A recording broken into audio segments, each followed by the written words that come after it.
and welcome to Infamous, the audio podcast. This is Brandon, or Mutilus on Discord. This is Parker, go by One Who Parks on Discord. This is Jeremy, go by just Jeremy on also Discord. And this is Aaron, I go by Treffenwood on Discord. I just want to say, before we get into announcements, I'm so happy we changed to Discord names instead of forum names, because once the forum burns to the ground, we'll be totally clear of that. And also, people have been actually able to find us on Discord since we did that. Mm-hmm. So it's like, win-win. It was a good idea. I don't have anyone, my OnlyFans still only has one, but guys, hit me up. Jeremy, I'm going to have to unsub soon if you don't start putting up some content. Hit that smash button. Hit the smash button. Smash. There's some sort of smash. Smash the hit button. Fuck. Jeremy, you can't even figure out how to get your headset to work. I don't really think you need to start doing online social media platforms. Do you know any producers? I'm looking for a manager. I need a manager. That likes to get paid in favors. Oh, man, it's tough. It's tough out there. All right, moving into announcements. First announcement, Parker. You are down to 1,914 episodes. That number sounds familiar for some reason, but we're just going to move past it. Woot. Although, on the downside, we haven't chosen your punishment for missing last week. So, we've talked a lot about it, and we all agreed that going just straight to 1999 would be a great way to start that punishment, and then just have you be on thin ice for a long time would be great. But we haven't put that in stone yet, and I'm going to give John, your attorney / accountant, a chance to give me a rebuttal before we lock that in. We don't want any more legal trouble, really. Yeah, I know. I keep getting these cease and desist letters from John, and he's just like, "Stop being mean to my guy." Yeah. I can't tell you how upset John was when he was like, "I cannot believe Parker made this 2,000 to 1,000 bet. That was the most ridiculous thing I've ever heard." And then immediately everyone's like, "Why?" Like, he believes in himself. You can't be mad at the guy for believing in himself. He's like, Brandon arbitrarily assigns these. Everybody in the room goes, "Oh no! Oh no!" Like, they're not arbitrary. He earns these. It's a passion of mine. Exactly. So anyway, so that's where Parker's sitting right now. On the plus side, I have some actual announcements this week. We have two big events coming up in Kansas City. The first one is very soon. It is the Midwest Melee Spring Event. It's on May 6th at the Geekery in Kansas City. Let's see here. The Longshanks event is made. The link is in our Discord. If you're interested in going, either message me directly or post in the Mocan Marvel Crisis Protocol Facebook page or in our Discord or anything like that. Or if you can't get in those ways, you can email me at infamousmcpod@gmail.com, and I'll add you in that way. It's a LVOIS qualifier. It's going to be a good time. Please come and sign up. Also, we have Show Me Showdown is a 40k GT and LVOIS qualifier for MCP. It's happening the second week of July. You can sign up for that at showmeshowdown.com, I think it is. showmeshowdowngt.com. You can buy your tickets there. But yeah, that's all I have for today. Oh, Aaron, do you have an announcement? Yeah, two of them actually. One, there's also the third tournament in Kansas City this summer, Midwest Conquest in Independence. I'm sure you can Google that, and it's a 5-round one-day tournament. So if you just want to grind some games, come out. Nice. Number two. You said that's not a qualifier, but it's just a 5-round tournament? Correct. It is a 5-round non-LVOIS qualifier. Just an opportunity to play some games. When is it? May 27th. Thanks. Second announcement. If you're on Longshanks, and good chance where if you've been traveling to any tournaments, you probably have a Longshanks account by now. We have created an infamous community within Longshanks. So if you, random listener, would like to pick up the infamous banner and run around hoisting it to all the tournaments with the infamous tag, please let us know. The requirements are you have to be a decent human being. That's it. Ooh. Yeah, I know you might be out, but anyway, there's lots of communities that you can join. in various forms with whatever Discords you're on, or there's different ways to represent your meta. So if you want to have the Infamous tag, just let us know. Thanks. Nice. That's good. I'm glad you did that. I did not know that was happening. Yeah. Piercing the veil. Don't tell anyone. I knew the whole time. I was gonna say, when I signed up for our tournament, the one you just talked about, I put it in Infamous. Yeah, it was cool. I did not know it was there until it was there. Well, we added you automatically. I didn't give you a choice. Nice. Oh, no! So, since you said Longshanks, I checked my Longshanks ranking. I'm no longer player number 69 in the US. Aww. I've accidentally climbed 2 spaces! I'm gonna have to lose some games! It's gonna be the worst. I'm gonna have to thread the needle again. Alright, fine. Okay, anybody else have any announcements? Alrighty, let's get to it. Starting off today, we have... News. Hey, news! News! All right, so we got Squirrel Girl and Gwenpool tactics cards, and they're zany. It befits their zany characters. The first one is called Inexplicable Demise. It's a mountain of text, but I'll paraphrase. Squirrel Girl targets an opponent character within 2 with the tactics cards and must pay power equal to that character's threat value. That forms a dice pool, which is immediately rolled. If that dice pool has 1 crit in it, then that chosen targeted character gains slow. If the pool has crit and wild, they get slow and stagger. Crit, wild, hit, slow, stagger, and root. Crit, wild, hit, block, slow, stagger, root, and then also stun. So all these are just conditions that are all pretty strong until if you roll crit, wild, hit, block, and skull, the chosen character is instantly KO'd. So the KO'd means if they're on their front side, they're gone. Correct. Right? KO'd is off the table. Right. So it's called Inexplicable Demise because for that reason. You can respond with stuff like last minute save because it's just the KO'd keyword, but yes. Right. Something also to take note is obviously if your character has a threat value of 4 or less, they cannot be KO'd by the card.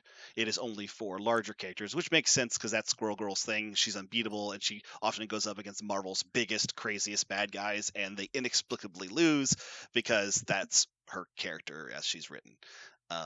So that this does a really good job of creating that in the game if you're willing to take these tactics cards. What do you guys think? Aaron, do you still have that math? I do. Okay. I'm going to caveat that by saying there have been several different threads with different math on how people calculate it. So I'm going to give you one of them that I pulled out without having independently verified what the actual numbers are. Well, I doubt they're that far apart, so it might not be perfectly accurate, but I really don't care that much. Do you want me to go through them? Yeah. Okay. So there is one way to affect this die roll, and that is with Heimdall, because Heimdall can effectuate 2 rerolls for team tactics cards. So if you do not have a reroll, we're just talking about KOing someone. On a 5 threat, what's your chance of KOing someone on a 5 threat, needing 5 very specific die rolls? Parker, what do you think? 4%. Top of my head. Divide that by 4, and you're still too high. Oh, geez. Okay. It's 0.8. Okay. Yeah, that's not great. 6 threats, 2.7. 7 threat is 6.2, and an 8 threat is 10.8. You basically double them for Heimdall rerolls. So KOing an 8 threat Thanos goes from 11% to 22. KOing Malekith, a 7 threat, goes from 6 to 16, and then 2 to 10 on the 6 threats. So really, if I was want to play this card, it would be anti-Mal tech. 6% chance to KO Mal seems bad. Obviously, if you just care about the stagger in terms of I want some minimum effectiveness for the card, you're still not getting anything above 20 to 25%. So there's the odds in a nutshell. Go ahead. Anything else with math? Go ahead. I have something other than math. Nope. Okay. So closing the math segment, I wonder if the reason that the math is different is because they're assuming some people are forgetting that you can't reroll skulls even if they're not part of an attack. And so they're not assuming the odds of rolling just 3 skulls in the initial roll, and that fucks up the entire thing because you don't have enough dice to reroll. Well, a lot of rerollers will also assume that you don't reroll wilds, crits, and hits. When in this case, you might want to reroll one of those into a skull or a block that you need. Assuming you already have duplicates, right? So because the dice roller calculators were made to do a certain thing, like calculate successes for attack and defense, it doesn't work unless you remod it. And again, I have not done the verification. But bottom line is, your odds are not super good. Also, keep in mind, all of this only works, I believe, based on multiple forum rulings. Because the first forum ruling that says anytime a character plays a tactics card, they're considered to be resolving all effects of the tactics card. That's the first ruling, which would then allow Squirrel Girl to be the one to actually be affected by Heimdall. Because if she's not resolving the effect, she wouldn't be allowed to reroll the dice. Mm-hmm. I think there was another one. I've lost my train of thought at this point, unfortunately. But I think there was a second one even that I was thinking about. But that's the primary one. And so who knows if that's going to stay solid past this card, because they've been known to change things based on new information. What I don't understand is the second sentence on this card. Okay. Choose an enemy character within 2 with a threat value of X or less. Yeah. Why does it say or less? I don't understand it. Future proofing primarily, because the original wording on Worthy Hammers was you have to spend an additional power, and so if you were forced to spend an additional power due to some new effect that happens, then it would break this card because you couldn't choose the person that you wanted to choose. Yeah, this seems weird. So I initially thought that, she can spend 10 and gets to roll 10 dice. Like, nope, you only roll the number of dice equal to the threat value, even though she could spend 10 power to play the card. It's true. Also, you could, for example, there could be an effect future in the games when your opponent plays a tactics card. You could, Lifesaver or something, some weird interaction like that where you could change the board state. And therefore, if you spent 5 to target somebody, and they move the 5-pointer away, you could then choose a 4-pointer that's still within range. So it's just, I think, future-proofing text. Sure. I just thought there was an opportunity to choose how many dice you roll based on your power spent, not the threat value. I never noticed that. I never thought that was an issue, but I didn't really put too much thought into it. Okay, so overall thoughts? Cute. I can't imagine anyone's ever going to actually play this as a strategy, other than just it's fun and they like Squirrel Girl.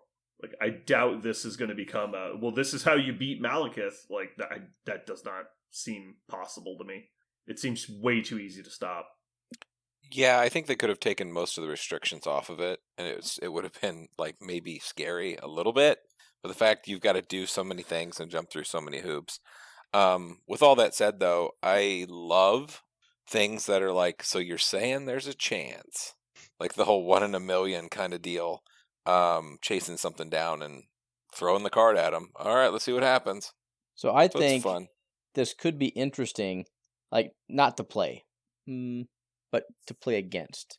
And what I mean by that is you are rarely going to get effectiveness out of this card. However, if I'm facing this card, if I'm a worst case scenario player, which I personally am, all of a sudden I'm thinking, shit, you're just going to KO my model with that stupid 4-pointer you got sitting over there in a tactics card. How do I play differently knowing you have that capability regardless of how low the odds are? I think that would be interesting. Do I kill you to the detriment of whatever other game plan I had? Or just ignore it and be like, go ahead, roll your dice. Let's see your 6%er come to life. Oh shit, it did. I guess I lose. So yeah, I think that's really the issue. If you cared, that's the problem is I think it's actually so easy to play around because you just don't give her a lot of power. And then when she gets in the spot where she's getting to that point where she's getting close to the amount of power she's going to need, then you just daze her, and then generally the tall lists have priority, so then you just KO her on the backside. I know it's not automatic, but once you've already activated and done your big damage, I don't know how important it is. And then also you can back it up even further with a smaller investment. You can just take Lockjaw and Lifesaver and just double down that it's not going to happen. Sure, I don't think anyone's going to include Lockjaw in their list building for this particular niche scenario. My point is they already do, right? Lockjaw gets played with Malekith already. Mm-hmm. And so it's a smaller investment than they're making to take Heimdall and Squirrel Girl and this tactics card. Sure. Yeah, I don't know if there's a world where anyone's ever like nervous about this card. I think there is a place where somebody does play it because it's cheeky and fun. If you really, really like Squirrel Girl, but I can't even get Dormammu to fucking attack twice in one activation. I mean, are you Well, it only fucking has to kidding me? happen once for it to fucking shit all over your game, right? Yes. I think this is actually a great spot for design when it comes to this like jokey stuff because Yeah, it's I not agree. competitive, but it is practical. Yeah. This could happen, and if your opponent doesn't like play cautiously around it, like we're talking about, it becomes an actual option, right? If they just ignore the fact that it exists, like Aaron was saying, the thing that he never wants to do. I think that's the worst thing you could do because then you have. If we just talk about the fact that it increases your odds of winning a game by 6%, like you were talking about, like that's a huge increase in the percentage chance of you winning a game if your opponent just ignores the fact that it exists. So it does exactly what it's supposed to do, I think. It's fun, it's campy, it isn't practical as far as competitive standpoint. It's certainly not consistent, but it is worth noting that it's a possibility, and so you need to be cautious of it. So I think they landed in a pretty good spot, barring, us being wrong and it being more powerful or way less powerful than we think it is. What's the odds for Supergiant to do her thing? Smaller by a lot. Is it? Well, hers isn't dependent on the threat value of the model, but it is also rerollable by Heimdall, and you can actually reroll hers through a lot of other stuff, but she needs 2 hits and 2 skulls in addition to one of each type. Yeah, it's a mess. Actually, yeah, it's a lot. Supergiant is crit, wild, hit, skull, and so she needs 1 extra 1 in 4 chance, 1 extra 1 in 4 chance, but she always gets 8 power or 8 dice to do it, as opposed to it being variable. But it's much easier to reroll because you play like Plane of Poldock and Convocation, and all of a sudden you're rerolling a lot of fucking dice. And then with Mordo, she's rolling 10 dice. Oh, hell yeah. Mordo, she's rolling 10 dice. There was another thing we did too. It was 1-2 punch to add 2 more dice. There was another one too. We got her up to like 11 dice with full rerolls and an extra. Oh, and then you do it's a mystic attack. So you use Convocation Leadership on top of it. It's yet another reroll on top. It gets surprisingly consistent. Like we were doing it like 50-60% of the time. But it just isn't worth it because you can't do it often enough because it costs 8 power. Yeah. But yeah, I mean, of games I've played, it's happened 30% of the time it's been used. Well, the good news is she's a pretty good model, not Supergiant. Not that she's not, but we're talking about Gwenpool. Squirrel. Or Squirrel Girl, yeah. Solid enough model where this card is just, icing and fluff and all that. And you probably take it if you take her, maybe. I mean, why not? If you don't have anything better. But she's a good enough model, without it. Yeah, I think they nailed it on the theme of the card. Because this is exactly what she is in the comics. Is like, she's the antithesis of what you expect, so. I'll give you a theme, but it still ends up on the negative side of the trash scale. Oh, but it's supposed to be, right? Yeah. I think that's why it's correct, is because they aimed low. Yep. And they hit their mark. Like if this card came out and it was like crit hit wild KO the model, I'm like, all right, well, this is a fucking trash card. It's gonna break the game. Oh my god! Fucking break the game. Yeah. I would applaud that decision. Yeah. Bold move.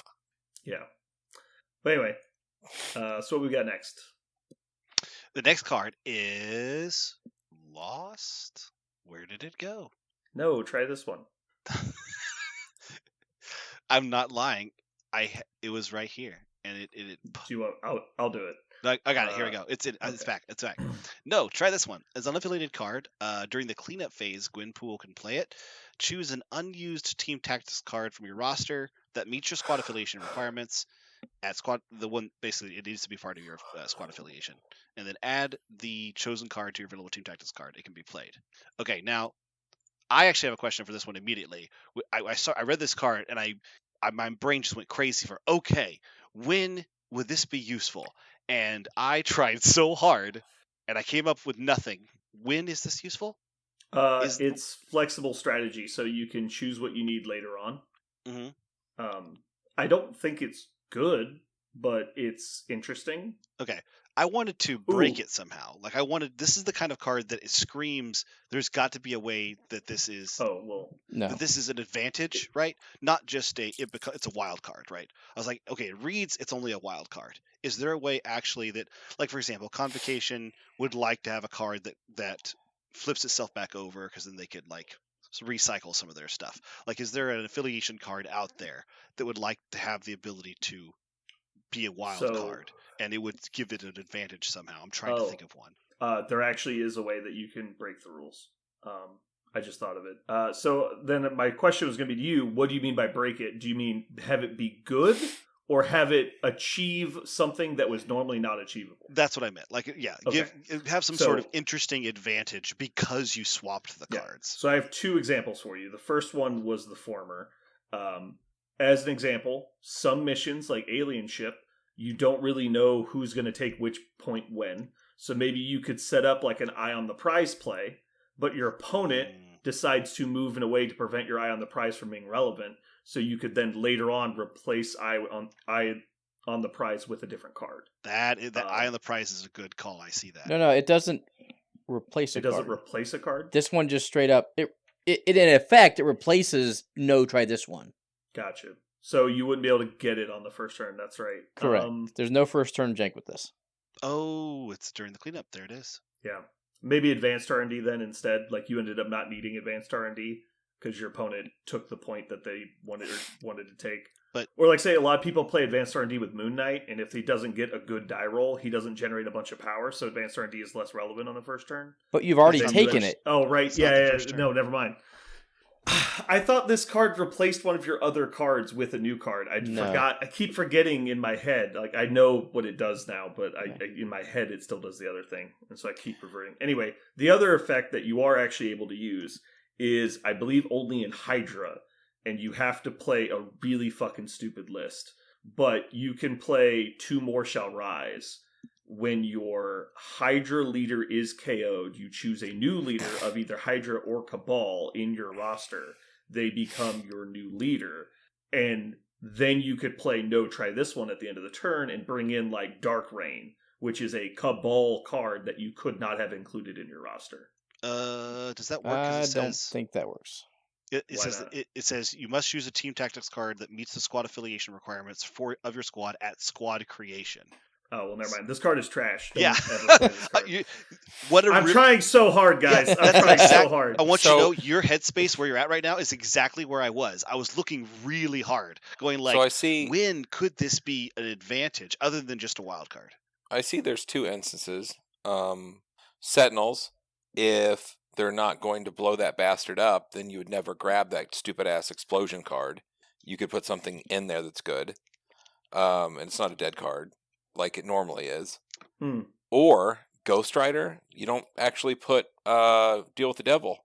You just grab it later when you need it. Or you may not need it. You grab something else. That is a really good point. Deal with the Devil can be a totally dead card if your opponent just doesn't do it. It's those dead cards, that have the whole they may or may not happen. And if you realize, well, shit, man, I'll just grab this other thing, Recal, instead, right? Like Recal's is one that you can almost always use. And if they're not going to do the thing, just grab Recal on turn 4, and be like, fuck it. Okay, you're not going to go for it. That is a really good point, because there are all those cards that you must be able to tell it's about to proc, like the resurrection cards. Yeah, I was going to say, like, I don't hate Deal with the Devil because it's so obvious in advance, but I feel like scrap metal, I don't think that one works. I think you don't know soon enough if it's relevant, and if you go get it, that just forces their hand and they just do something else. But that's great, right? But that's just because scrap metal's like bad, right? Well, that's why I'm saying. Yeah. But I think Deal with the Devil's fine. I think Last Minute Save would be another decent option. Like, oh, this game's going sideways real fast. I need every hit, like every activation I can get. There are a lot of other cards like that. There's actually, you know which faction would like this? Because there's a bunch of like while I'm dying or I'm about to die cards. Black Order, right? Like, you could use the card that dazes a model and it gives everybody power, or you get the one that. But you have to do it a turn in advance, though. Right. Well, they're about to be they're about to be dazed, right? You're playing this like kind of like on a Jeremy said, like a dazed. turn 3 or 4, right? Yeah, once you I see don't you think- got a daze, then you can switch out for that KO'd card that you need. Mhm. It's not that great of a thing, right? This isn't going to be game I don't think changing. Blood Despair is worth playing, period. But especially nowadays, like they don't need that much power. I'm just giving you a for but yeah. instance, a card that gives you Mhm. value from your dying models that is Yeah. totally worthless. It has 0 value until you know your models are dying in the correct way. So How about this one then? Simpleton. is that the new MODOK one. The new MODOK one? Sure. Where you KO'd your own guy Yes. to swap the token over. Yes. Because if you've got priority going into the next turn and that's set up in advance, that might be something you could see in advance, but you would never want to have. And then if you're like, oh, I'm up on points, then you just swap it for Mind Games instead. Like another useful card. Or heck, even the new what's the other one that just came out with them? I just don't remember the name. The one that gives the tokens and you Mind the- Games. Mind Games. Mind Like Mind Games is another one that you might not want to play, but you're like, oh, I need to play this, so here we go. That's All right. what I just said. He just got a new demerit. Please give him his No, he extra. He said- now has He 2,000. said he wasn't. He didn't say Mind Games. He said Simpleton. I said Simpleton, and then if you don't want to, if Simpleton's not working, then instead you go get Mind Games. Oh, I'm sorry. And then you said the exact same thing I said. I'm not shitting you. I wasn't trying to give a counterpoint. I literally didn't hear it. I don't know. Okay. I don't know what happened. Hold on, wait. I agree with Jeremy. We're back to 1915. Oh, Jesus. I swear I was here, but I yeah. After that whole mute situation, you deserve more than that. So Yeah. we're just gonna move past it. deal. I feel like people need to know this. I've been piercing the veil all day. Parker talked for 5 solid minutes on mute, and we just sat there and we're like, Parker. I talked We for can't hear 40. you. I talked for 40 seconds. I was trying to be kind. I turned off my All right. mic when I Here cleared we my go. throat. And didn't Now it's getting added to the after credits. Should have just let it go. I can't put a clock up. Maybe I'll just do a metronome, like while it's just dead silence. Oh my So All right. back to relevant MCP news. This card is so bad. So the Hive Mind likes this card a lot. I do not. Do they give an example of like what they plan to do with it, or just No, like they're- they like the flexibility? It's the flexibility. It's the I'm not sure. Like maybe they'll bring Mal. Maybe they'll go wide. I want this card if they go Mal, but if they go wide, I want that card. Mhm. So they just leave them I have- both on the side, and they take this card instead. So like if you had trip up, like and you could like stun and stagger somebody, but you only want that if they have like so and so. Correct. I want escort to safety if they take Mal, or I want spider tracker if they take Mal. Yep. I could kind of see the logic behind that. I have a counterpoint for you. Okay. I don't have space for the cards I already want to put in my list, let alone a dead card to put in my 5. Well, this is not a dead card. It is exactly the live card you want. This is not a dead card. You cannot look at it and say it's a dead card because It is- No, it's because exactly you the live actually card. have to cut a card from your list to put this in. Oh, and you mean out of you're your 10. losing options. And so this is like a I fucked up in list selection kind of thing. And sure, sometimes your opponent will have a vastly transformative list within their roster, but not very commonly is that true. I feel like that's a very rare chance, and the chance that you have the correct card that noticeably counters both of their lists, but don't know which one to take. How about you drop one of your other stupid cards and take both of them? Like, I feel like that's a better fix for like, what card are you cutting out of your list that you also have space for these 2 very transformative counters? Like, how does that make sense? I don't think this card is terrible in concept, but again, I think they aimed low because it's a potentially powerful effect, because they want to risk it being broken. Not to mention, you have to play exactly this 3-pointer that currently we don't even know who she's affiliated with, right? Oh no, 4-pointer. 4-pointer. Gwen's a 4. Yep. Burn this card. That was actually the thing I was going to say is that anybody who says this is a really flexible card and I'll be able to include it in a list, I go, okay, cool. Then you'll also want to play Gwen, right? Now Gwen is, ostensibly one of the most flexible characters of the game, in my opinion. She has every single thing a character wants, and she probably has something for everybody. She's supposed to be a character that can go anywhere. So I get why she also has a super flexible card. I think it is synergistic, not anti-synergy. but you do have to want to play a 4-pointer instead of the 4-pointer that synergizes well with your list. Gwenpool, I think, is going to be a ubiquitous character, not a specialized character. But that's my personal opinion. But this card feeds into that ubiquity. Aaron, why do you rate this low? Everything Brandon said. Well, the first part, you're taking a card out of your 10. Like, no. Like, I'm having a hard time cutting cards from my 10 now. I'm not cutting another one. Second of all, I've thought back, when this card came out, we read it, I thought back to all my games. Very few of those games have I left the card on my sideboard, or out of my squad, rather, that I would have rather had in than the 5 I took. Right? So back to Brandon's point, just play the 5 cards you need, dumbass. The third... Go ahead. Good. No, right. you go ahead. The third reason is there's a caveat. This card might actually be dead. And here's why. Because if you read it, it says, during the cleanup phase, Gwenpool may play this card. Jeremy, if Gwenpool is dazed, can she play this card? No. You're right. No. So if you want to take this Simpleton/Mind Games play on turn 4, if I daze your Gwen on turn 3, guess what you can't do? Change tactics cards. So... unless, so I think it has value in what, if you have 2 cards that you can't decide on, you take this instead, and then turn 1, you play this card. So you can always guarantee that. I just don't think giving up a card out of my 10 is worth it. And back to the design philosophy, just based on how simple this card is, it was either going to be an auto-include in every Gwenpool list, or never taken. Like, they couldn't miss middle on this card. And I think it's never taken. That's just my 2 cents. Yeah, I feel like this ends up being a lot like Cloning Vats, where it's like, it has potential, but it's just 10% below where it needs to be, but it's there on purpose, just like we talked about the other card, because they can't risk missing high with an effect like this, because it just becomes the most overplayed card in the game instantly. I actually think that this card could be played, and I think it could be like semi-competitive, but it's in incredibly specific situations.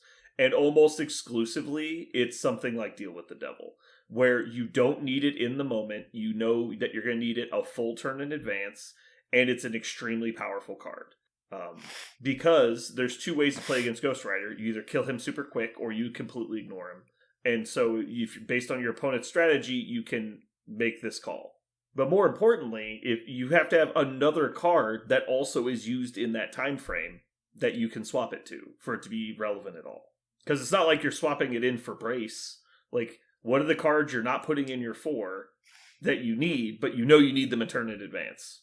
And you're playing 9 points worth of unaffiliated characters already. And that's when something like Recalibration, I think, is a good example. Sure, but you don't know when you're going to need recal, and so you can't risk not putting it in, and then all the spikes happen, and you've lost the game. Yeah. So recal is not something that you typically put in or out based off of your opponent's models. Like, if I'm playing a Temple character and I brought recal, it's because I don't know which one of your models is just going to roll 8 hits on 6 fucking dice. Like, I don't have to go against a Hulk or a Mal to know that I might need recal against Blade or Moon Knight. Like, anyone can just go off. Aaron, I have the card that you would swap it for. Okay. You ready? Now, don't yell at me because this list is not good, but the functionality works all according to plan. You leave all according to plan on the bench, and you put in, try this one. That is a fucking dagger to be staring at. Assuming you can get the power and you don't care that she's not affiliated. I actually kind of like where you're going with this. Because you don't need it that turn, you need it next turn. Again, like, you damaged all my people? Fucking try this one, all according to plan, my priority. And so you immediately take control of the game. Whereas if you decide you don't ever need priority, then you can swap it out for cruelty later on or whatever else you want. Or cruel tutelage to go in for your big priority turn because you already have priority. If you're playing criminals and that isn't in your 5, you're already playing it wrong, but that's okay. Sure. But think of it this way. What if you did a tall criminal list and you wanted all according to plan as a backup in case you lost priority at some point? That would be a niche case where this card might make it into your 5 or into your 10 because you're playing that plan. I agree. I just have to redeem myself for my bad takes earlier on how this card can be used. So I'm trying desperately to come up with a good idea. I was going to say the the anti-synergy there is that you're playing a non-criminal 4-pointer in your criminal list that cannot contribute to all according to plan. So you have but to also, have like, wait. Are you putting money on the table that Gwenpool is not in criminals? Is that what I heard? Oh shit! Oh no, but Parker, just real quick, I'm talking about a non-Kingpin list specifically. Is primarily where you want, because Kingpin doesn't really want priority. Kingpin wants to go last. So it's more about, well, like, we have a new criminal leader that wants to play attrition with MODOK. Mm-hmm. And so you can build some big monstrosity list that's got a bunch of angry people in it.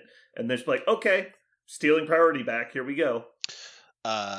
I actually think there's a very good chance after reading the Gwenpool comic, which might be a comic corner later this episode, stay tuned, that Gwenpool is a criminal, actually. So I'll take back what I said just now. There's a chance that she's not.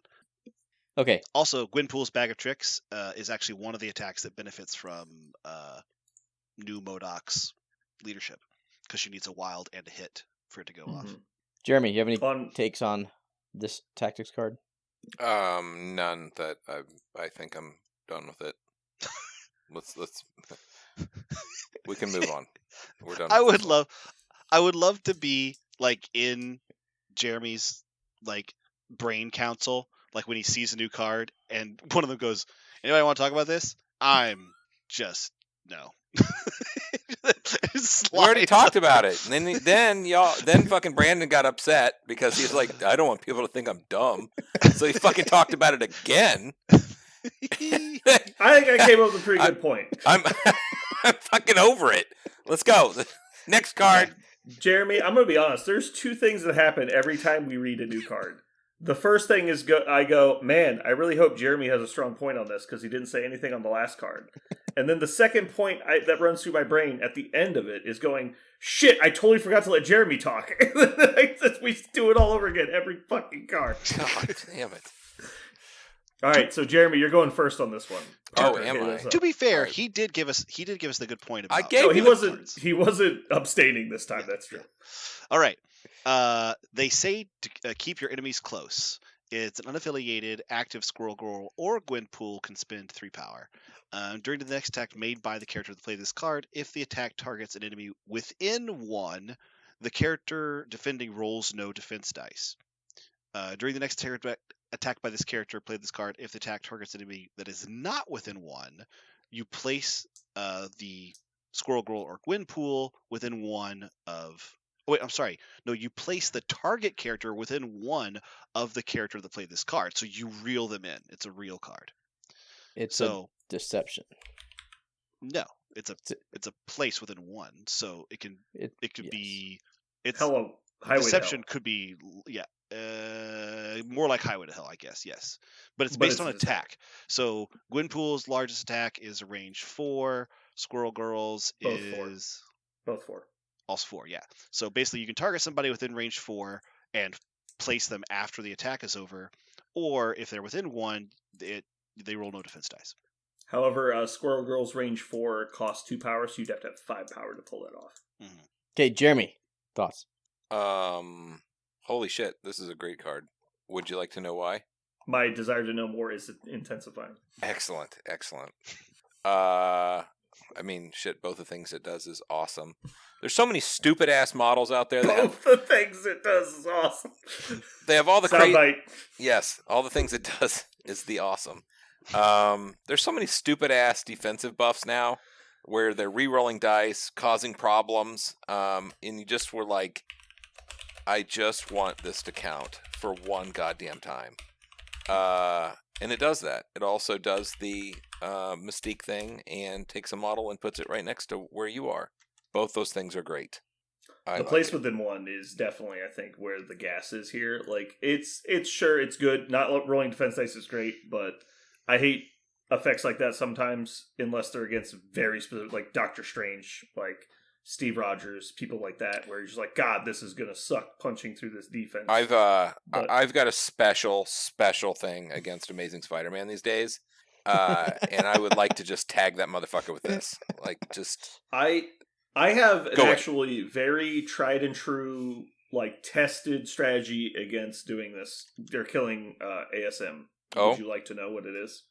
Oh, not really. Hold on, let me ASMR pour this drink real quick. There we go. So, are you ready? Yep. Attack him more than once. Oh my god. Never failed. That guy is just fucking itching to roll blanks.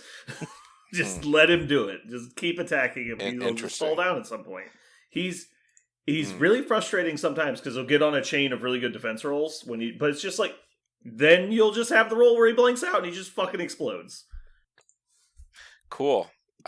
Your blessed days. It's mostly from the defensive end. It's like, oh, do you have rapid fire? Well, he's dead. Just pick him up right now. Oh my god. Anywho, that's what I think about the card. Go. Thank you for your input, Jeremy. You're welcome. Right now, I like it more for Gwenpool. I know a lot of people are just salivating over Squirrel Girl because she gets 2 and 8 rerolls, but Gwenpool has a bigger attack with this in toward the target. If you have a bunch of power and you want something to delete inside range 1, you can roll 8 dice, spend 3, and then still have 3 rerolls because Gwenpool rerolls up to 3 of her dice for power. So you can roll effectively 11 dice if she's sitting there with 10 power, and against somebody who can roll nothing in return. That's very, very good. That's very good at deleting somebody. A 4-point model that can point and click with the tactics card sounds great. And then on top of that, she has a free range 4 that can place. I'm just confirming that was 10 power. Yeah, that's 10 power, right? Okay. Because it's 3 plus the 4 cost spender plus the 3 if she wants to spend 3 to reroll 3. Yeah. But it's up to 10 power, but it could be 7 power if you didn't want to reroll or didn't need to.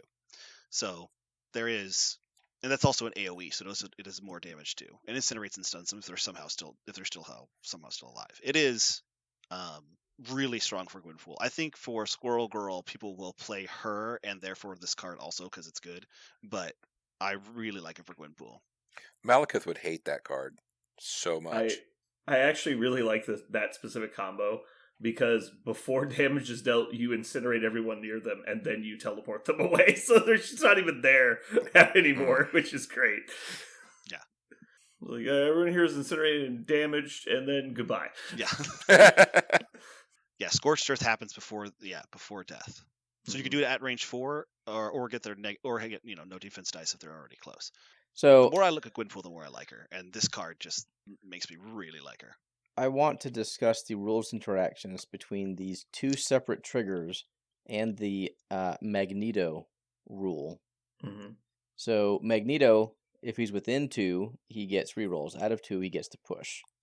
But if the enemy plays fallback, for instance, he gets both of the triggers. Is that correct? No. Well, according to the rules form, no. Oh, really? Yeah. I thought he did. It has obviously been ruled many different ways by different TOs and stuff. The current interpretation, I believe on the forums that was told to me by 2 separate people, although a third person said the forum said the opposite, so I don't know which one's actually true. I don't go to the forums anymore because I hurt people when I do. So it is checked at the time that the attack is made. And that's for him, right? Yeah, it's also... Well, hold on. It's 1 bullet point also, but it's also an attack effect. Just for clarity, it is if the target is within 2 of the attack, this character may reroll any order of its dice. If it is not, after the attack resolved, it is pushed short.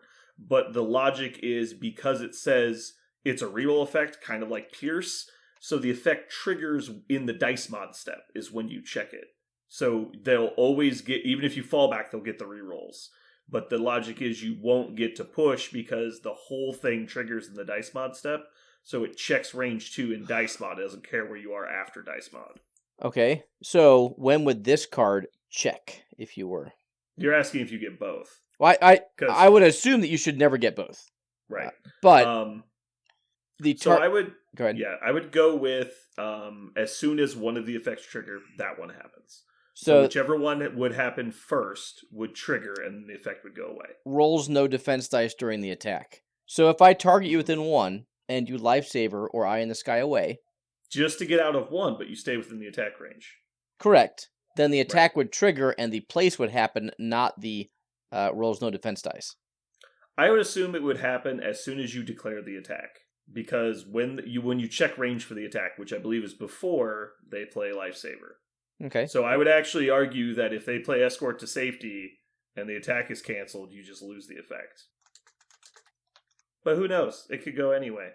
So let me see, how would I rule this? If I was at a tournament, how would I rule this?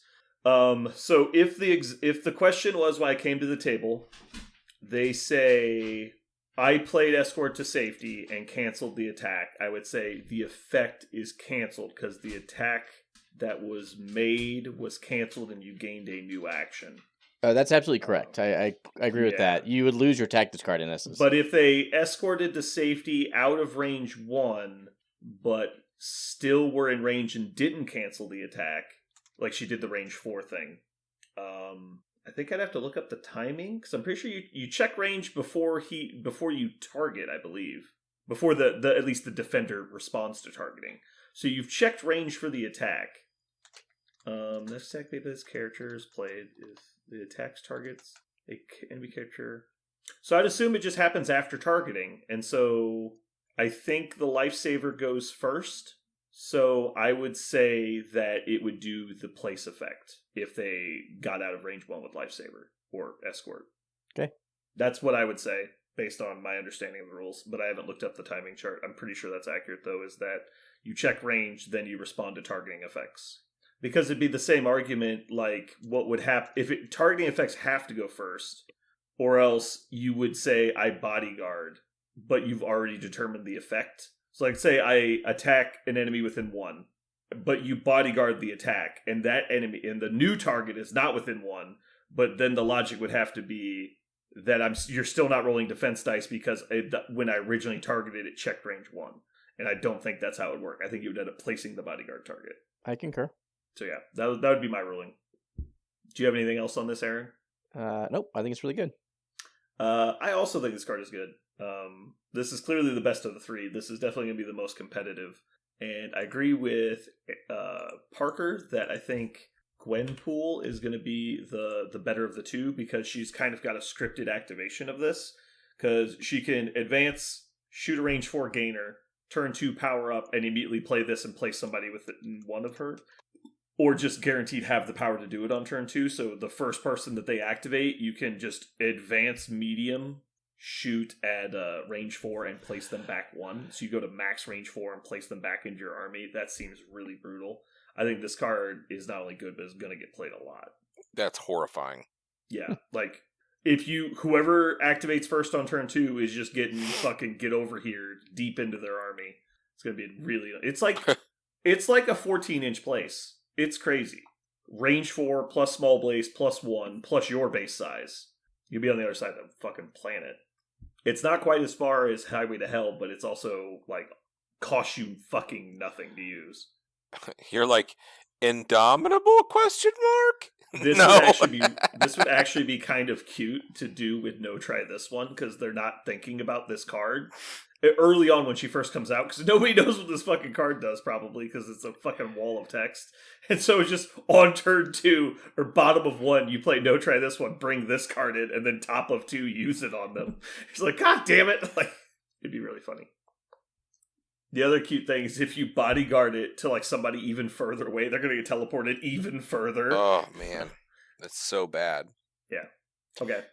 We have spent a long time in news. Anybody have anything else on this? This makes me more excited to play Gwenpool. I was already pumped. I'm excited. I do have a question though. Just because iHulk came out recently, I was just wondering why Marvel doesn't use Hulk for more advertising. I mean, he's basically one big banner. God damn it. I saw that one coming. Okay. I didn't. I was impressed. Really? You didn't see that coming? No. I know Jeremy didn't see it coming. No. I knew something was happening. And I was not a fan.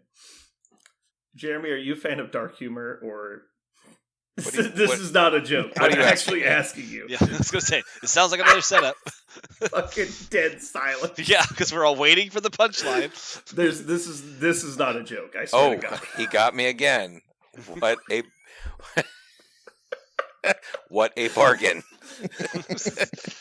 No, but seriously, are you a fan of dark humor? Yeah. I'm trying to tailor these towards you what you like, so that way you enjoy them. Oh, okay. Okay. I would enjoy them more if there was less of them or not. None of them at all. Yeah. Okay. So let's see. Next up, after news, we have currently playing. I'm going to go first this time. I played MODOK Criminals. I had a lot of fun. I really enjoyed my Supergiant test playing her with MODOK. I think she's actually a lot of fun and creates some fun interactions. I do also want to say I've made the most play mistakes of like actually getting things wrong, like playing things wrong in the last like 3 games of playing MODOK than I think I ever have in the history of the game. And because like I was kind of flustered getting into it because I didn't like have all my stuff ready in advance. So like I slammed the list together and I just played 3 games really quickly. And I kept reading stuff and going, shit, I got that wrong. Like shit, I did this wrong. Like against Aaron, I played Cruel Tutelage with Supergiant, and so I got extra dice on her attack that I shouldn't have gotten. But like I did a bunch of stuff wrong in my 3 games, which I don't like doing. That really annoys me. But I did have fun with MODOK. I actually think he's really good. Did you feel like you got procs a bunch of his ability? Oh yeah, like it happened a fair amount. The one time it didn't happen though, I think I did. No, this was because this just happened on Thursday. I talked about it with Aaron a lot. He thought I was being a dick, but I did the Devour Intellect with Supergiant, and I missed it by 1 hit. And I got the wild, but I wasn't standing on the objective, so I couldn't use the leadership to get it. I rolled it. I was like, I got it, and then I realized I wasn't holding an objective because he had just dazed me. I was like, no! It's so annoying. That was so sad. So hold on, you cheated and then felt bad that your cheating didn't get you to the level of decimation you wanted to get to?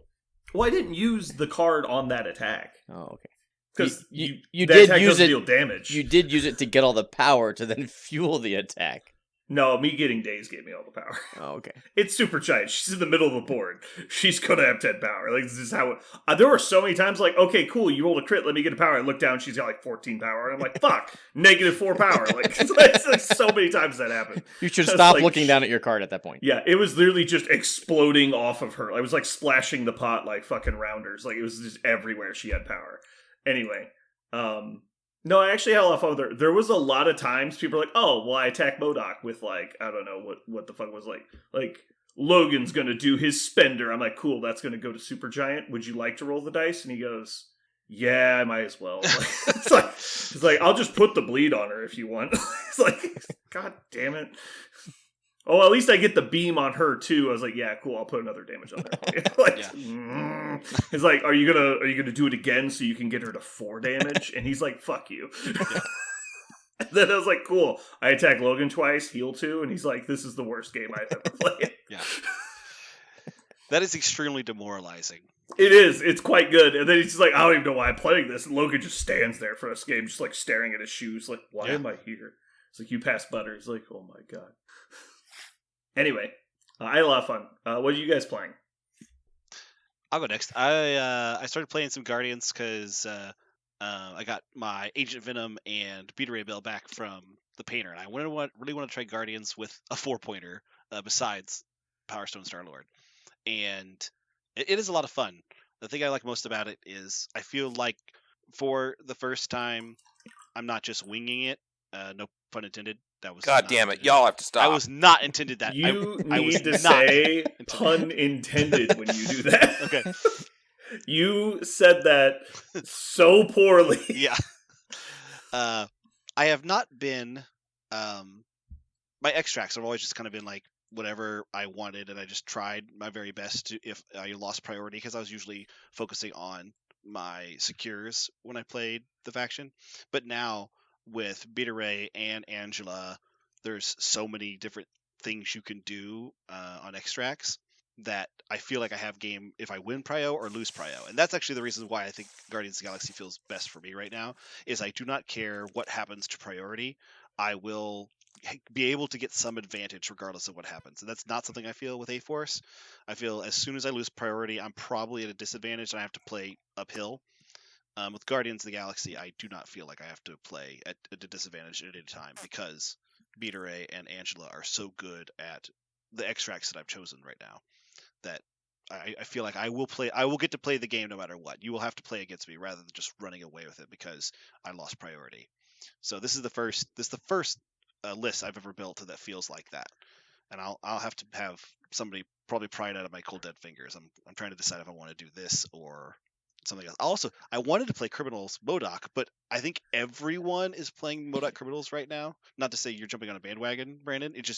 I feel like a lot of people are trying him right now, and I don't like playing the thing a lot of other people are excited to play. We'll see. Well, Aaron's not, and Jeremy refuses to, so I don't know how that's everybody. Okay.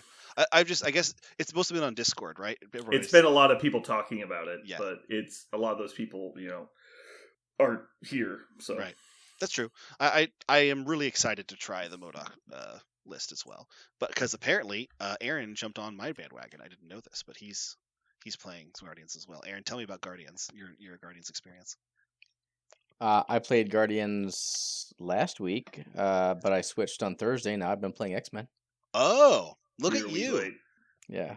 He actually talked about his Guardians experience a lot last week. Okay. They just weren't cutting it for me. I only had about a 93% win rate, so Right. X-Men it is.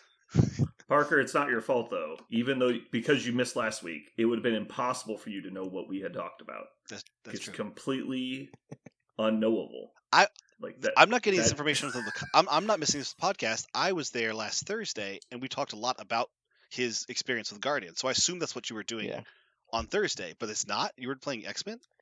So I played 2 games of Guardians on last Thursday, and that was my last Guardians game. Once I hit my 5th game with someone, I forget who it was. Okay. And then I switched to X-Men. I played 3 X-Men games on Thursday, and then played them throughout the weekend. Oh, well, hell. I've got 10 games with X-Men so far. Probably a couple more games with Storm, and then I will switch to Cyclops and see how that goes. I was going to say Cyclops only, right? Because you need this to be hard. I don't need it to be hard, but no, I'm just trying to experience the different things the game has to offer.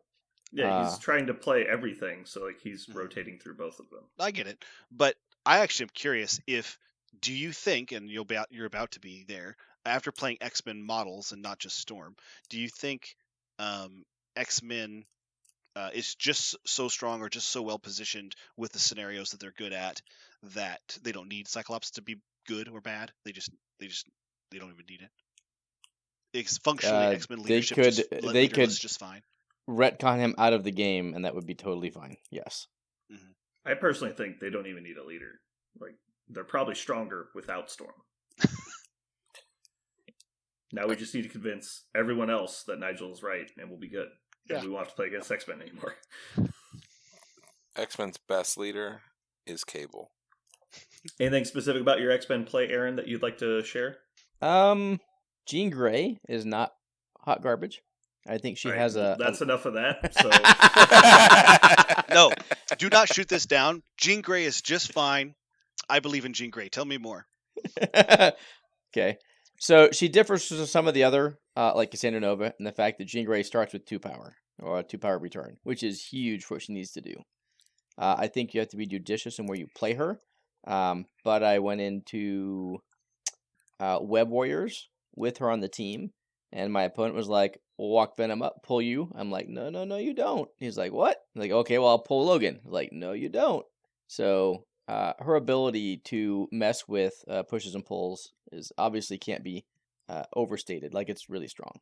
Well, it's just pushes. She's got not. So yes, pulls also work as they're counted as push. Yeah, sorry. There's no such thing. I was like, what is a right. pull? Yeah. Yeah. Oh my god, doing War Machine all over again. Yeah. You know it. Obviously Emma does the same thing for 4, but not on turn 1 and not twice on turn 2. So now you can fix that. Emma Hellfire, blah blah blah blah. But if you're gonna play X-Men, I think there are legitimate reasons that you can include Storm in your 10 and Player in your 5. Include Storm. Jean Grey. Did you ever get to use the Spender? Because I feel like the Spender is baller. Do you ever get to use it? No. Okay. I told him that he needed to, because he's trying to do even, like, he's playing 5 games with everything, right? At least 5 games with every model in Marvel, yes. No, see, I told him he was missing a huge opportunity when he put Jean in his list to just play Scott as well. Then he could play the Jean Tactics card at least. Jean! I draw the line at tactics cards. Some of those deserve to not be. We don't need to play all the tactics cards, but I feel like that's like a game softener. Like if you're allowed to play Gene, you can do anything. According to Will Schick, that just saves games for you. All you need to do is just feed your 5-point model to your opponent for free, and then you can win. I did use her matter transmutation superpower to auto win a game. It was pretty interesting. Mm-hmm. That's the one where she can push any character with an activated token on it. Mm-hmm. So she ended up walking forward, pushing someone off a meteor, flipping it, walking to the other meteor, pushing that person off and flipping it. Granted, that cost 8 power, but that's what happened when she dazed us. So I mean, it's not impossible for her to get 8 power. The problem is, I just don't think she has the output of a 5-pointer on. No, she is definitely not turns. a competitive, ever gonna splash. But how about this? She's not unplayable. How about that? She should either be tuned down to a 4-pointer, or she needs to get 3 power a turn. Like, I don't think 2 power is enough. Too many of her abilities cost too much power to have her only generate 2 a turn. And we talked about this back in the day. A lot of people that generate extra power per turn, it was actually a drawback. Like Thor, it's a drawback because his powers are so expensive. Like Hulk was the only one that isn't because his powers were appropriately costed. And now people nowadays that come with extra power are pretty well balanced, I think. And then Valkyrie was, the other problem. Like she was too cheap as well. Jeremy, what have you been playing? So I finished my mission of playing MODOK 6 times, and then I shifted and I played me some Midnight Suns because I wanted to get. I don't want to call him iHulk. Everybody calls him that. Let's call him Parking Meter Hulk. Because if you've played with that, there's a parking meter that just breaks off every time you fucking play with him because it sticks out for no goddamn reason. It doesn't have to. You can glue it in where it's not anyway. No, it has to be put mine on. Right in the way. I put mine on and then took it off, and then put it on, took it off, put it on. Yeah. Anyway. I think I have a fix for the naming, right? Immortal Hulk is now called Hulk, and original Hulk is called Dead Hulk. Dead Hulk? Dead Hulk and Hulk. Yeah. So I played in a tournament thingy, the one that Aaron was at. Played them Midnight Suns twice. Played Hulk once. I've got a lot to learn about them. They've got some stuff going on, but it all is power hungry, and I don't know. But it's fun. It's fun to bash things, right? Hulk kicks the shit out of a lot of things, and yeah, if I want to kill things, he's affiliated with Midnight Suns, right? Yeah, that's what's important. So I had to get bats. I was a little frustrated with kind of the list build and how it all works, but I changed my mindset. I've decided that the leadership should be considered on Hulk, and you're taking a fun little character called Blade just because he's kind of cool. And then the whole thing feels so much fucking better. But yeah. I'm a fan of Blade. He's not easy to play, but he's very rewarding if you get good with him. Yeah, I mean, he jumped out a few times and did some cool stuff. Just trying to get Midnight Suns the timing down. I'm like, okay, wait, he's not bleeding yet. Shit. So then you got to play at a certain, just getting used to the combos of how it needs to be laid out. I can see how they're very good. I mean, I've had them played against me by good players, and I know they're good, and there's good stuff there. It's I just got to keep playing it and see what it feels like on the whole. Did you play Blade, iHulk, and Malekith at 18? No, but I wouldn't bother me to do that. I've thought about it. Yeah, and if not, why not? Okay. No, absolutely. You can do that. But yeah, there you go. Is that supposed to be good or? I think New Hulk with Malekith is insane. That would be really cool. I mean, I think if we really tried, I think we can push Ease out of the game, just straight up out of the game. I don't think so. I think they want the game to have some kind of bashy component. I know you might convince people to stop playing Ease. That's what I'm saying. Kind of like how they stopped playing pay to flips. Almost nobody plays pay to flips because of X-Men or whatever. But yeah. I think between Malekith and iHulk, all of a sudden Ease are very fucking scary. I had long, tough games because I got spread out in the games I played. But if it was Centerline, that's a whole different animal. iHulk getting to just destroy things that are just lined up has got to be crazy. So you said You said you don't want to say I Hulk, but you keep saying it. Yeah, because I'm done. You know what it is. Okay. That's who he New is. Hulk. New Hulk. Nulk. Immortal Hulk. Just call him Hulk. People know Hulk. you're talking about the new one. Special K. 7 Hulk. Hulk 7. 7 Hulk. Hip Hulkopotamus. Anyway, I hate I Hulk. I think it's very annoying. It is irritating. Anyway, what did you have to talk about, Aaron? You were going to talk about something. Well, not yet. We got it. You're setting it up wrong. Oh, sorry. Go ahead. Okay, God. Amateurs. All right.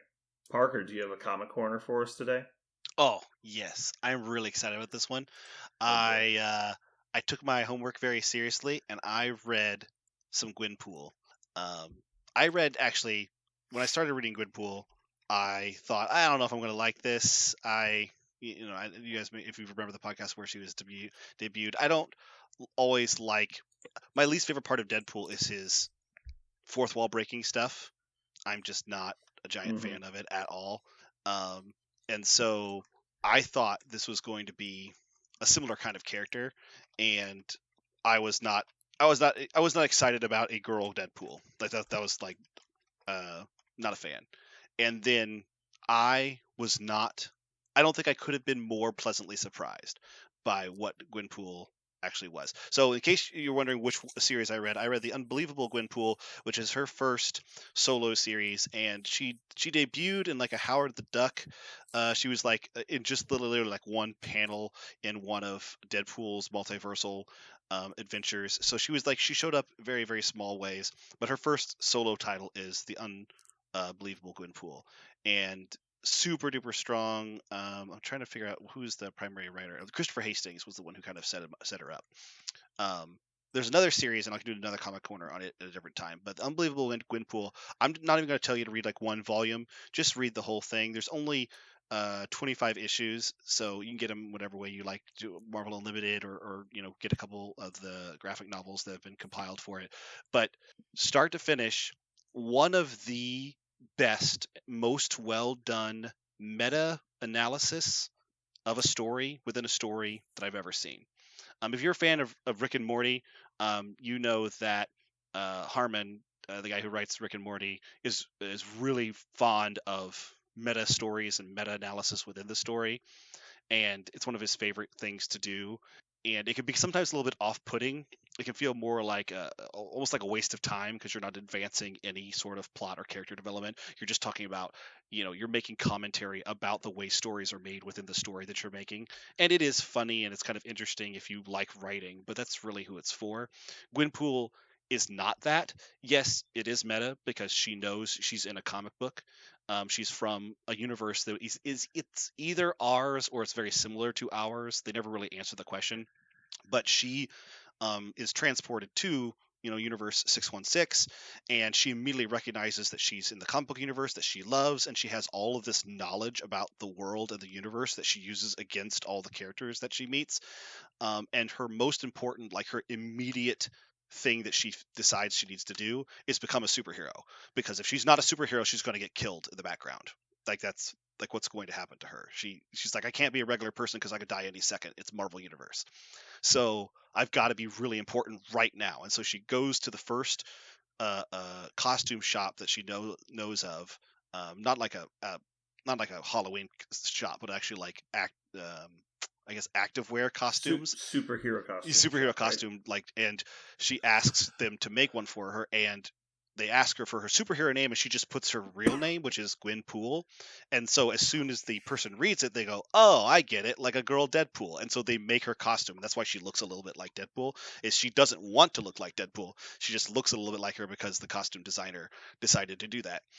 And so she goes about trying to be a superhero, but also she is just a regular person, but she feels like the only way to get noticed, the only way to get her own title and therefore be a character that persists in the Marvel Universe, is to be outrageous and to challenge characters that you shouldn't challenge, and by doing things that are just way over the top and getting embroiled in these conflicts, because as long as she is provocative and interesting, she'll continue being a character. Because as she sees it, the only way that she can die is if she's not provocative, if she's not like exciting. And so the thing they do that's really fantastic, that's really fascinating, is that she meets all of these Marvel characters as she's doing this, and some of them really challenge her because she loves them, she idolizes them, she was a huge fan of theirs, and when they challenge her stance in life, which is very much be as provocative as possible, be as crazy as possible, do the thing that's absolutely insane, because the more insane you are, the more people will like you, and the more the writers won't allow you to die. So she thinks she's immortal as long as she continues to do things that would sell comic books. Like one of the things she does all the time, she kills people, she just murders people because she doesn't think they matter, right? They're comic book characters. And if she kills people, that's provocative, right? That's interesting. That will create conflict, to put her in conflict with other Marvel superheroes. And so she murders people. And of course, like one of the characters she encounters first that really like challenges her is Miles Morales, Spider-Man. And he is one of her favorite superheroes.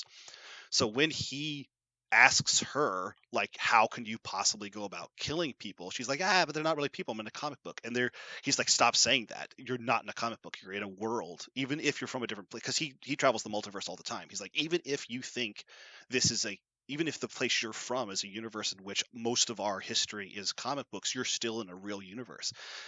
And so slowly but surely she's forced to confront like what it means to be an actual person in the Marvel universe, a person with perfect meta knowledge of how comic books work, and yet she can't leave, she can't go anywhere, she can't do anything about it. One of the things that's fascinating about it is anybody, if you've ever read comics, if you love comics and you've acquired a huge amount of knowledge of comics, the more knowledge you have about comics, the more interested you are in the medium, and especially the Marvel universe, the more you'll like Gwenpool, because the writers did a really amazing job of answering like one simple question that I think every comic book reader has ever asked themselves: what would I do in the Marvel universe? It's a fun thought exercise. What would I do in the Marvel universe if I somehow was transported in the Marvel universe tomorrow? How would I interact with the Marvel universe with my perfect knowledge? How would I explain it? How would I be able to get by and away with these things that I know and these things that I understand about the universe that so few people in the universe do? And this comic answers all of those questions in a very smart way. It seems like a gag comic, and I expected it to be another Deadpool gag reel, but it wasn't at all. It became a really interesting, like science fiction idea that is handled very expertly. And there are some really big meta moments. You know, once Gwen realizes that she can, at one point, Gwen realizes her level up moment is when she realizes that she can feel the edges of comic book panels. She can like touch them. And as soon as she realizes that, she can go basically into the white space, that little bitty white space between comic panels. She can get into that space. And from there, she can see things like her own future as it's being written. And then, of course, the decision she makes allows her to see how it might. But again, if she goes and sees the future, doesn't necessarily change it. And then she has crisis of almost like a time travel crisis, like, can you affect your own future, can you affect your destiny? There's a bunch of, and again, none of those are lame or like written off or just like, nobody cares, she doesn't care, she's just an irreverent teenager, who gives a shit. No, she is made to care because of how important the universe eventually becomes. It's a really, really cool story, and I cannot say enough about it. And now that I've read it, I understand why everybody talks about her so reverently and why people love her so much, because it's not just a fun character, an interesting character. It is the perfect comic to read if you love the Marvel universe and you love comic books. You need to read it. It's really good. All right, Parker. What comes after you turn in your homework? What? You get graded. Yeah. Are you ready for your grade? Sure. D-. You didn't talk about Jeffrey at all. Oh, Jeffrey isn't featured in any way in the Unbelievable Gwenpool. He's also not featured at all in the next Comic Corner I'm going to do about the second series. After about 2 years of this Gwenpool series finishing, they do another Gwenpool series, and she mentions Jeffrey once, but you never actually get to see him in a panel. I still haven't found the comic book that features Jeffrey. I know he's in some Marvel Unlimited stuff, some really new stuff. He has his own title, like Jeffrey is a comic book you can read now if you have the Marvel Unlimited subscription. Right. But I've never actually seen him in a Gwenpool comic. That's why All right, we're going to have to go back to the records and see if you were supposed to research Gwenpool or just Jeffrey specifically. but it's going to be a D- for now. Okay, thanks. I want Jeffrey. Okay, deal. That'll be. I am done with all my Gwynpool stuff, so I will now look at Jeff the Land Shark. He goes by Jeffrey. All right. I have seen a picture of him in a dolphin costume, which is exactly as adorable as you think it is. That's so stupid. It's awesome. All right. How's everybody doing? Everybody have a good week? Did anyone have a good weekend? I did. I had a good weekend. See, Jeremy, it's called a segue. I got to go up to Nebraska. Actually, I left my house on Thursday. I got back on Monday because I played Marvel all day Thursday, all day Friday. Drove up to a Blood Bowl tournament on Friday. Played Blood Bowl Saturday. Came back and played Marvel on Sunday. Got back to my house Monday night. Nice. Anyway, I have an interesting story. Before I get into the story, I need you guys each to think of a number. Got it. That number is how old you think I am. You're going to have to rearrange the specifics because I've already picked my number and it's way off. Okay. Do any of you actually know how old I am? I like factually, no. Right. But you have an idea, guess? like in your head, like you could guess. Okay. Are we supposed to guess? Sure, go ahead and guess. Okay. I'm going to guess. Like how you zipped up your hoodie. Like I don't want to give him any chest hair. No. I was gonna guess I'm gonna guess. Judgment of the age of your kids. That's what I'm going by. I'm gonna guess. Now I'm doing some math. Jeremy, you're an expert in old. How old is Aaron? 45. Ooh. I was gonna guess 51. I was gonna say 49, but I feel like it's too high. Okay. So here's my story. Now that we have the guesses out of the way, driving up with Richard. We're gonna name drop him. Driving up with Richard to Nebraska, talking about tons of shit, MCP and everything. Talking about my house, and I've had insurance go up a lot lately. So I just made the off the cuff statement that I'll move to Kansas City soon, and we might just rent instead of buy a house. And he just said, "Yeah, that makes sense. You know, kind of just one last stop before your retirement home." Oh no! Yep. I said, "Wow, you went Christ. there." And I said, "Okay, another question. How old do you think I am?" Get out! I'm not stopping, by the way. Get out. And he said, mid-50s. God damn, bro. I'm 40-fucking-4, all you goddamn assholes. Hey, look, I thought so. You were close. See, I think you act like you're 38. But apparently, you just look so old. I need the anti-aging cream. So we're gonna get you, I actually already bought your Christmas present, and it's a walker. I actually am basing none of this on. I'm basing none of this on physicality. I'd never base age on what somebody looks like because you never fucking tell if they're a cocaine addict or great genes. So I just assume life stage things. I know you have a kid post college, right? No, senior in high school is my just eldest. Started. Oh, I thought he started college. I thought she was post college already. Okay, then I'm wrong. Yeah. And I know you're retired, so I was like, okay, how young can someone retire? When does that work? And so that's what I think that's actually what throws it off for a lot of people because a lot of people don't retire until they're noticeably older, but the military retirement happens sooner. Yeah. But he really thought I was 60 because you always take 5 years off when you tell someone their age. So Parker thought I was 56. Anyway, yeah, clearly need to go get a nip and tuck apparently. I said what I actually thought. 51. Yeah, you said 51. You meant 56. I did not mean 56.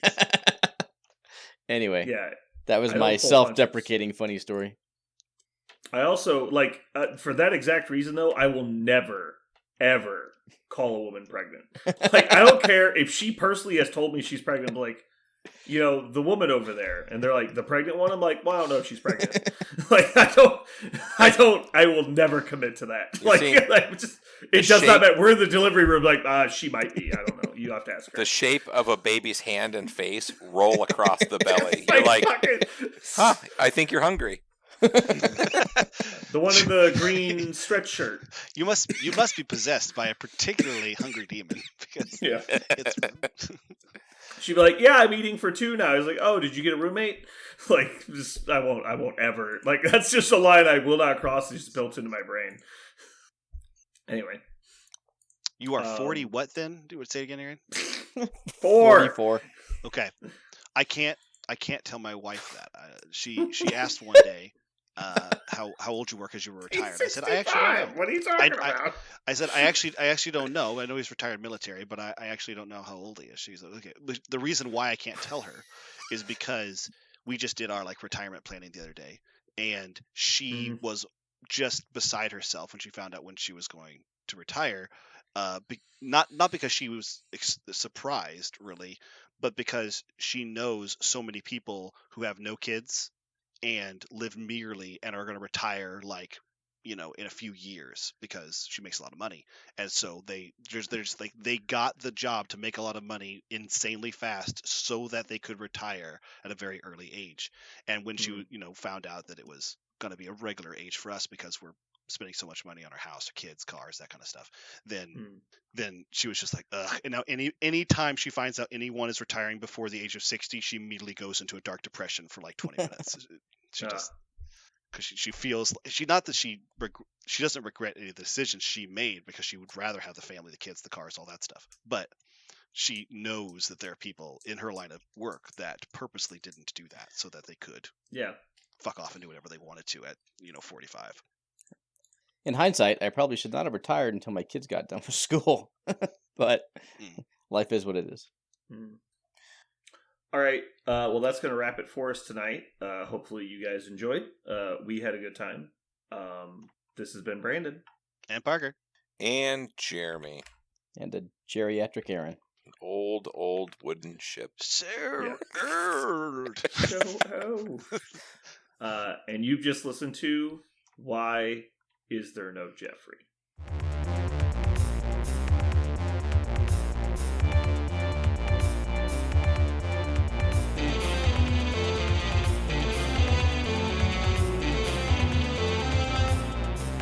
So what are we going to call this thing?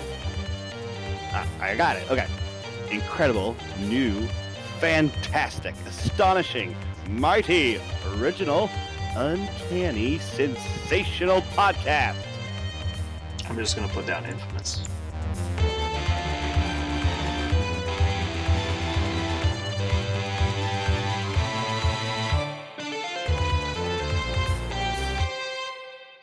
All right. Just for everyone's knowledge, when we go to stop, don't stop before the time sync. Just so everyone knows. That was for everyone. That's knowledge. That is just general memo. General for everyone involved. I have a request then. Just one request. Could we do the sign off once then and not twice? No, because I was drunk. But I'm just pointing out that you performed worse than drunk me. That's not great. I'm just in drunk you's got game because it totally fucked me up. Look, guys, it's not my fault. I was drunk. It's not my fault. I can count to 5. It's not a big deal. Basically, we did the sign off, and then right after I did the sign off, I started counting, and Aaron leaned forward. He's like, and then claps. And then we do the 5 count. He claps again. 5 count. He claps again. And then clearly he's like, oh shit, the whole time. I'm like, so Aaron, I'm noticing you look a little kerfuffled. Could you explain? I'm assuming you stopped recording early. He's like, yes, that's basically what happened. I was like, yet you clapped. And he's like, I didn't want you to know. I think that would have been the best had you not said a word about it and see if he actually edits. Oh, I would have noticed. Trying to sync up the streams. Mm-hmm. Make it impossible. Honestly, the audio stretching, I don't know what it is. I think it's because we have either more similar internet than we had originally, but the audio stretching's not as bad as it used to be. I usually don't adjust more than like a half a second either way on each track, which means over the course of 2 hours we're only getting off by that much. But it used to be like sometimes Jeremy's was off by like 8 minutes. It was insane how much his audio would compress. But yeah. Riveting. But anyway, we're back. We did it. Unbeatable. Parker got contacted by one of our listeners about A-Force, so he's going to just keep perpetuating his horribleness to other people about A-Force. Actually, I am now on multiple like threads on Discord of people God. asking me about A-Force. I think we're at 3 right now. It growing. Nice. But to everyone's credit, they're mostly just asking me about like what I've experienced and that kind of thing. But I am not telling them everyone just copy my list, because they've told me what their list is, and a lot of them are going different directions. I was like, okay, cool. You could probably expect this. You could probably expect this, and or they tell me about their games and what they liked, what they didn't like, just asking me what I think, and so it has been really fun. We have like 6 new, like very new players that have all like jumped in recently. Most notably of which is like the My Hero Academia guys. And so we've got Dave, Ryan, and Tyler have all like pretty much plunged right in. And so I've been talking with them a lot because they're up at the shop on Mondays and they're all in that I don't even know what to buy yet kind of phase. So we talk a lot about stuff. And then Dave, who's like a big net decker, like he likes to copy stuff online, try it, and then make his own adjustments to it. But I'm always super against that for like this game specifically, because if you go copy even like a super meta tournament list, if you don't know why they're making the decisions they're making, it's not necessarily useful, because it's not like a card game where you just have to decide which card in your hand you're going to play every turn. It's so much more than that, because like you have to understand which models get played on these deployments, which models get played on these deployments. And if you're just running it into random stuff, like they're making like the Guardians list that plays Thanos, like most of the tactics cards in that list are targeted against a specific list opponent. Like it's mostly just to stop Malekith. And so if you're playing that and you're like, I don't know why these tactics cards aren't working, it's because you don't have all the information. And so that's why I keep trying to tell them not to do that stuff. Yeah. And to the credit, our listeners' credit, the folks who were talking to me about it, they usually come with, this is my idea, this is why I'm running these characters. And there's usually like 2 characters or 2 tactics cards. And I go, why are these? And they go, And that they're at that kind of same kind of stage. They're just like, I'm not sure what other problems I might encounter, and that's what some of our conversations have been about. Like when I'm playing A-Force, these are some things that I see sometimes. What do you think about this? And that is the only time I've been able to really suggest a character, is when they have those little extra slots. But I think they're starting at a better place than what you're describing. Anybody who's trying to net deck like whole list, you would just, oh man, that would be a terrible way to start playing this game. And I think as a more experienced player, that's not an issue. It's because they're fresh to the game that I don't think that's useful information. Because if you just start off by mimicking other things that you see, you're not going to understand why that decision making is important. Like why their mission selection was important. If you're just playing like Montesi formula, but the person playing it has like this turn 0 plan for it that's got like this whole revolving door of decision making, but then you're just running it, not understanding why you're losing on objectives. Like it's just bad, right? It's a bad place to start. Is where I think it's more important to understand the decision making early on than to copy a list and just try and have success with it. So obviously, people that have been playing the game for a while, that's like it's okay to copy lists and then try and understand them. But if you don't have the information to be able to deconstruct the list, then I don't think it's doing you any good. Did we decide what we're doing today? Did I miss that part? It was an awesome conversation we were having earlier, and I really love it. I thought we were gonna deconstruct A-Force and talk about why it's shitty. Yeah. No, we didn't. I'm willing to have that fight. Let's do it. Like, there's actually a topic I really do want to talk about today, and there's actually a new like hyper competitive meta that's been evolving lately, which is playing leaderless X-Men, and I really want to talk about that. Well, are you serious? I was wondering. No. If you're wasting those 3 points, which I couldn't figure it out, I figured, why wouldn't you just use 3 1-pointers? I mean, wouldn't that be better? Nigel went off the rails again, I think. Is what happened. I mean, if you can brush your teeth with your feet, why would you use your hands? Like, I'm just saying. I think the correct answer is it's unknowable. It's impossible to know. If you could brush your teeth with your feet, why would you? Why would you? Why? I mean, I don't know. Yeah. Fuck it. I love how Challenge Aaron's accepted. just too mature for our comedy, and he's just like sitting back like these guys are fucking idiots. He's told us before that he can't hang with our comedy chops, which I think is silly. But he's told us before he just bows out. That's his idea, which I think is ridiculous. Aaron, you can come hang with us. Come play with us, Aaron.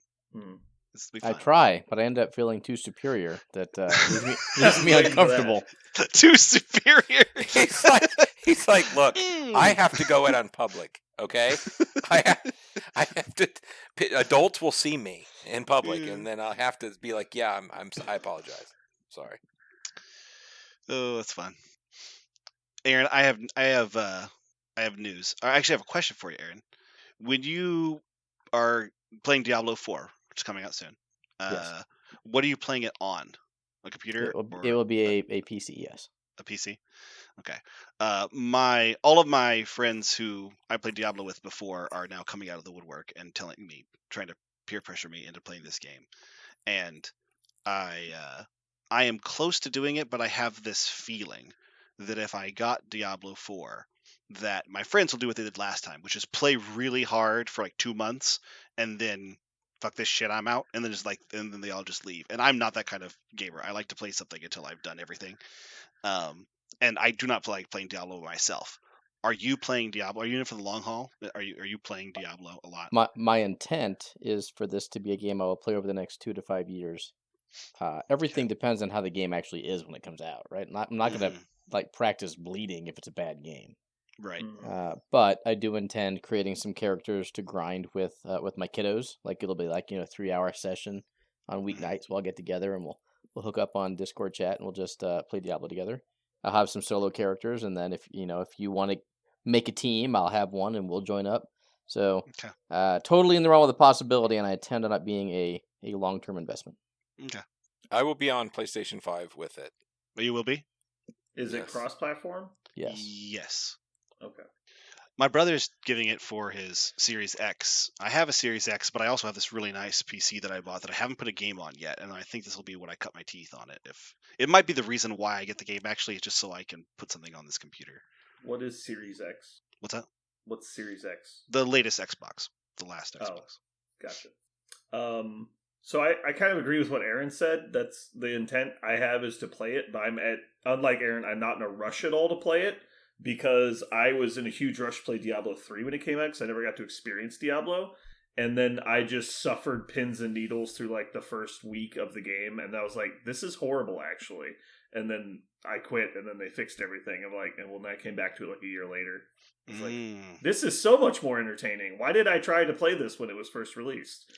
Yeah, I also am totally willing to wait to play a big game. That doesn't bother me at all. My friends might be it's my brother and his friends is who I played Diablo with before, and so they might be doing the same thing. That's a very common thing for them to do. So we'll see. But Aaron's willing to tough it out, come what may. Yeah. So even though Diablo 3 had issues on release, I still appreciated going through some of those issues, game balance and gameplay wise. Like it wasn't broken. What I don't like is the queuing for 4 hours because their fucking servers are overloaded. Like that's not going to happen. So because it's a phased launch, hopefully they get all the super game breaking bugs out of the way in the first 3 days of early release. I don't have to worry about it. I'll just show up on actual release day and be okay. Oh, so you're not getting the early release? God no.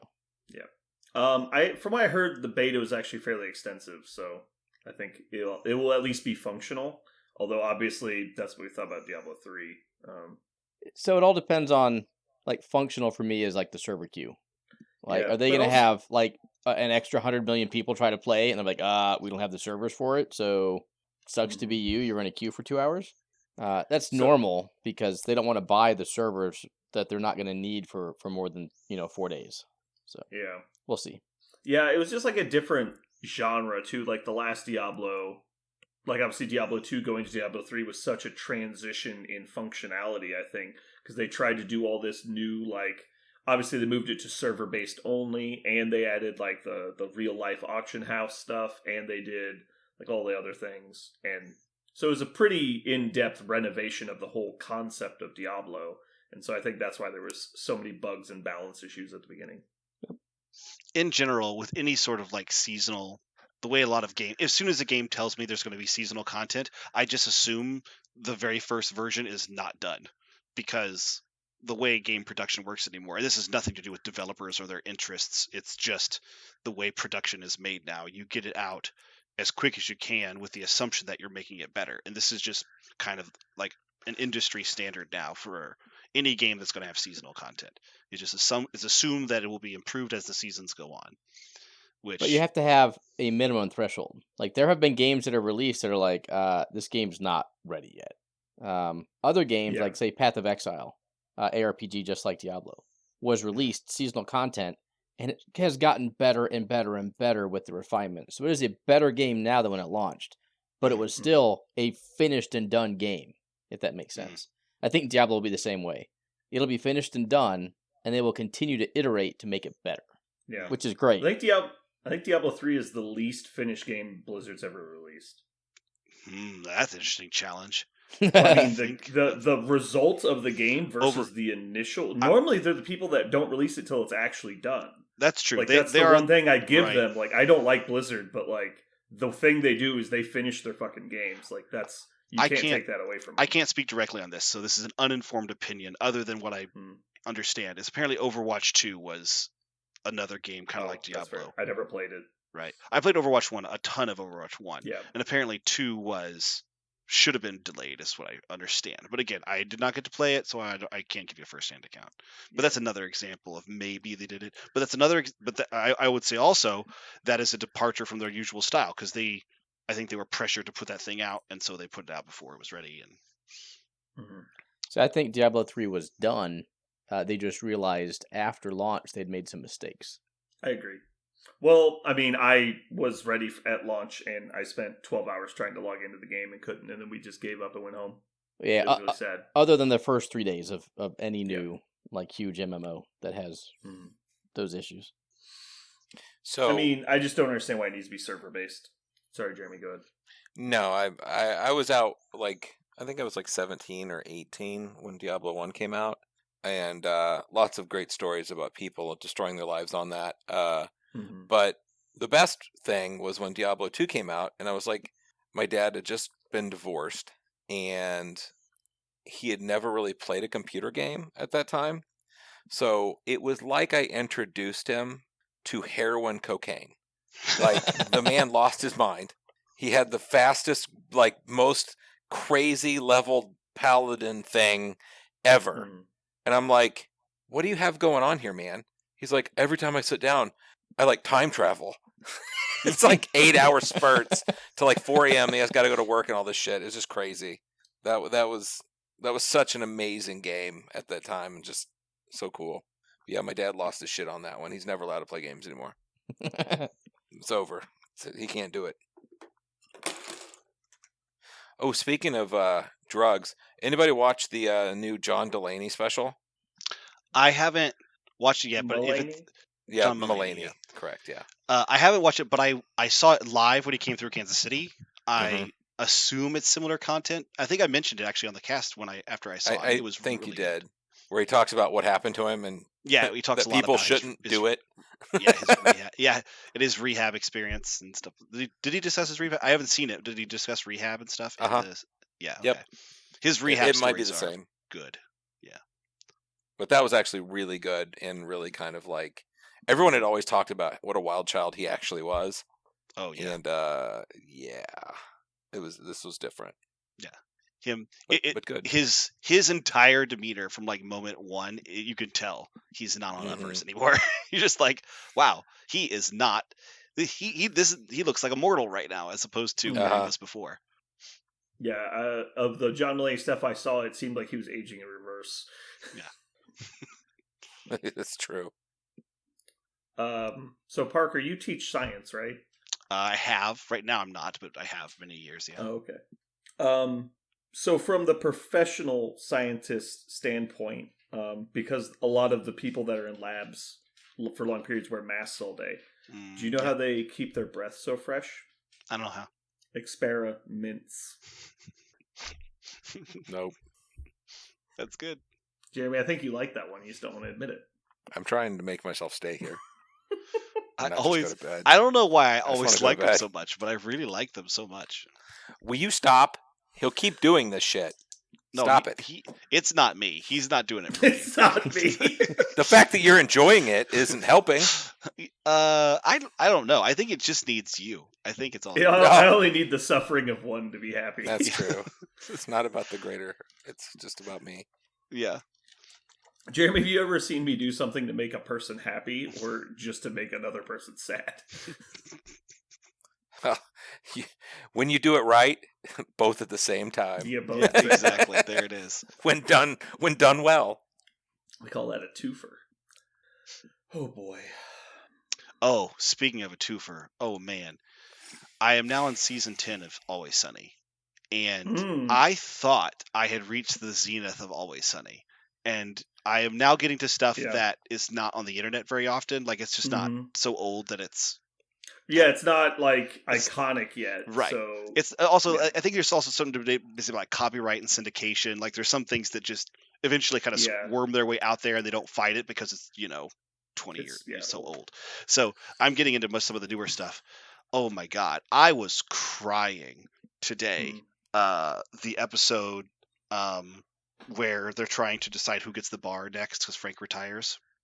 Oh my God, that one is so good. I was losing. They keep taking his blood. It's like, just give the man his blood back. The scene when they're sitting in the office and the doctor comes around the corner and he goes, "Who are you?" And he goes, "We just need to know if he's my dad."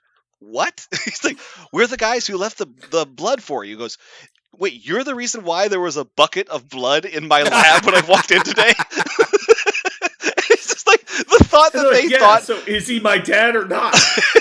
It's like, first of all, I don't have the equipment to test that, and secondly, did all of this blood come from one person? There are 4 different people and several animals of blood inside of this bale. He goes, "Oh, well, it's all mostly from one guy." Wait a minute, most of the blood is from one person? He's like, "Yeah, is he my dad or not?" He goes, "The only thing I can tell you is whoever's blood this comes from needs more blood." They need to get him to a hospital immediately. And then it cuts, more blood. It cuts to Frank later, and he just like zonked out and pale, sitting on the couch and can't move. He can't move. And then they keep taking his blood every time they see him because they want to be sure they can do a paternity test. The scene where they put it in a plastic bag. So they go in, is Frank awake? And they wave from his face. He's just completely out. And his eyes are open.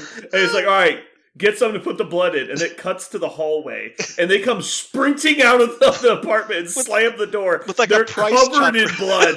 And they have a Walmart bag full of blood. It's just leaking through all these different holes. He's like, "What do we do with it? What do we do with it?" And they just run down the hallway. They drop it. It's just like... It's so fucking hilarious.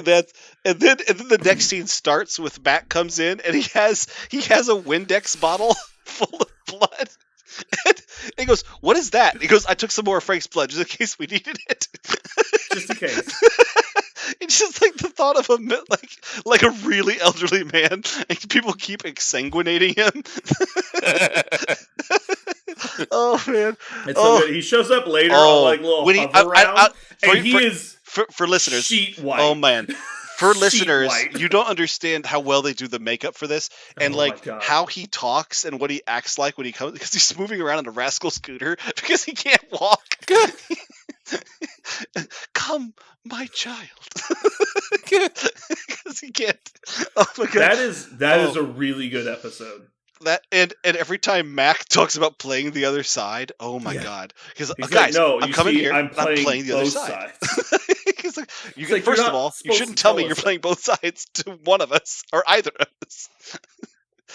Guys, I have information. The information is that Charlie's going to fake the paternity test, and I'm going to use that information to leverage a better position at the bar. He goes, "First of all, you can't leverage the position if you give us the information." He's like, oh. And he does it like 3 different times. He can't understand how to leverage information. Oh, and he keeps trying to get people to make a blood oath with him, and he keeps cutting his hand in the same spot. The first time he's in Charlie's apartment, he's looking around, he's like, "Ooh, I know," and he grabs Frank's toe knife. Just Oh my his hand God. straight open, and they just be like, "Oh, that was deep." Like, that episode was just wall to wall, joke after joke after just joke tears, after joke after just joke. tears. Like you can't keep a straight face. Also, through it.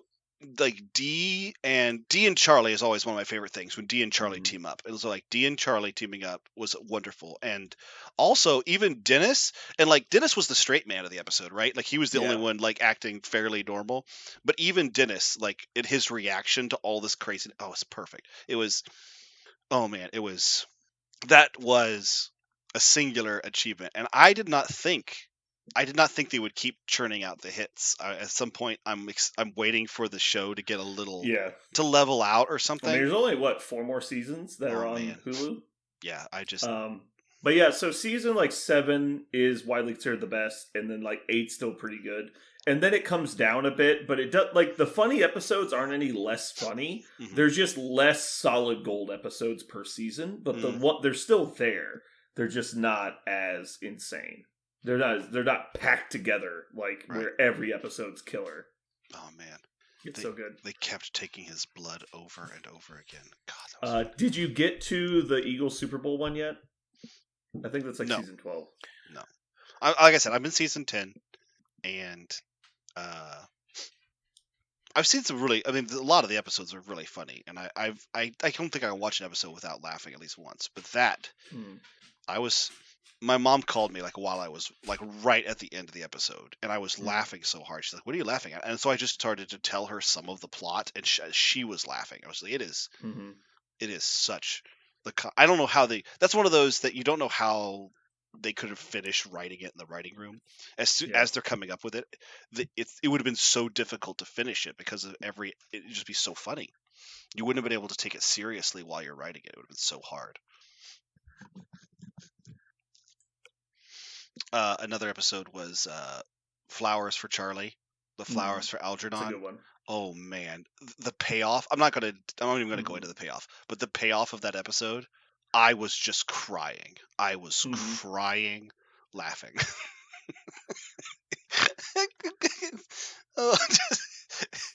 When you find out what has actually been going on the whole time,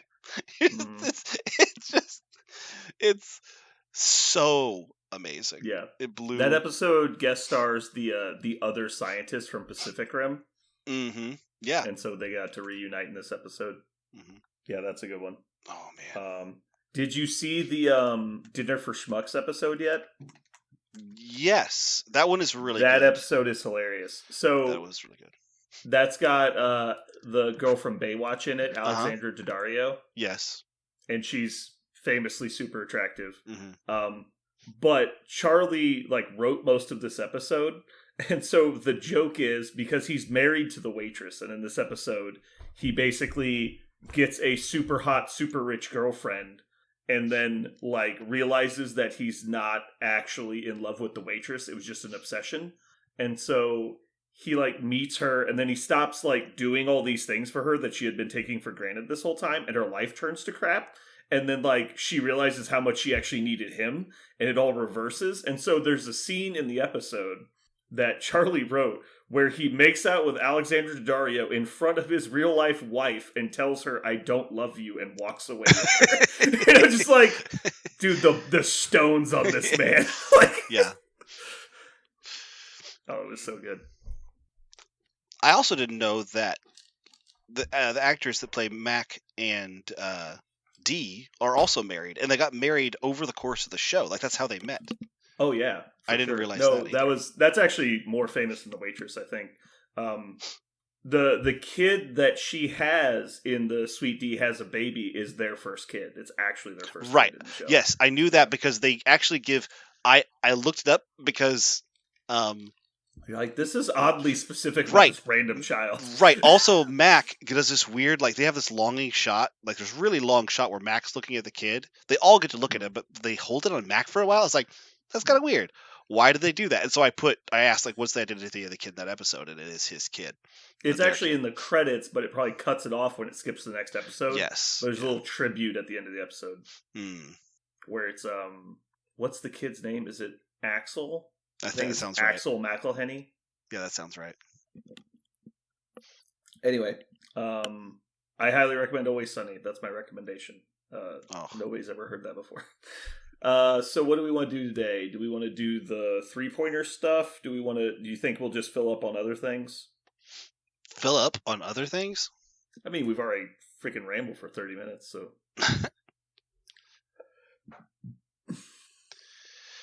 We've only got we only have a little bit of news.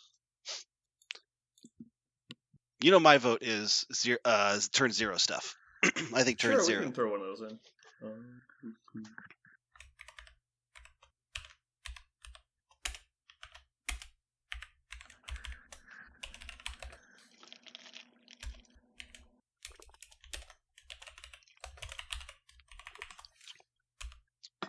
We're going to call this pregame, because you know how much we like to pregame.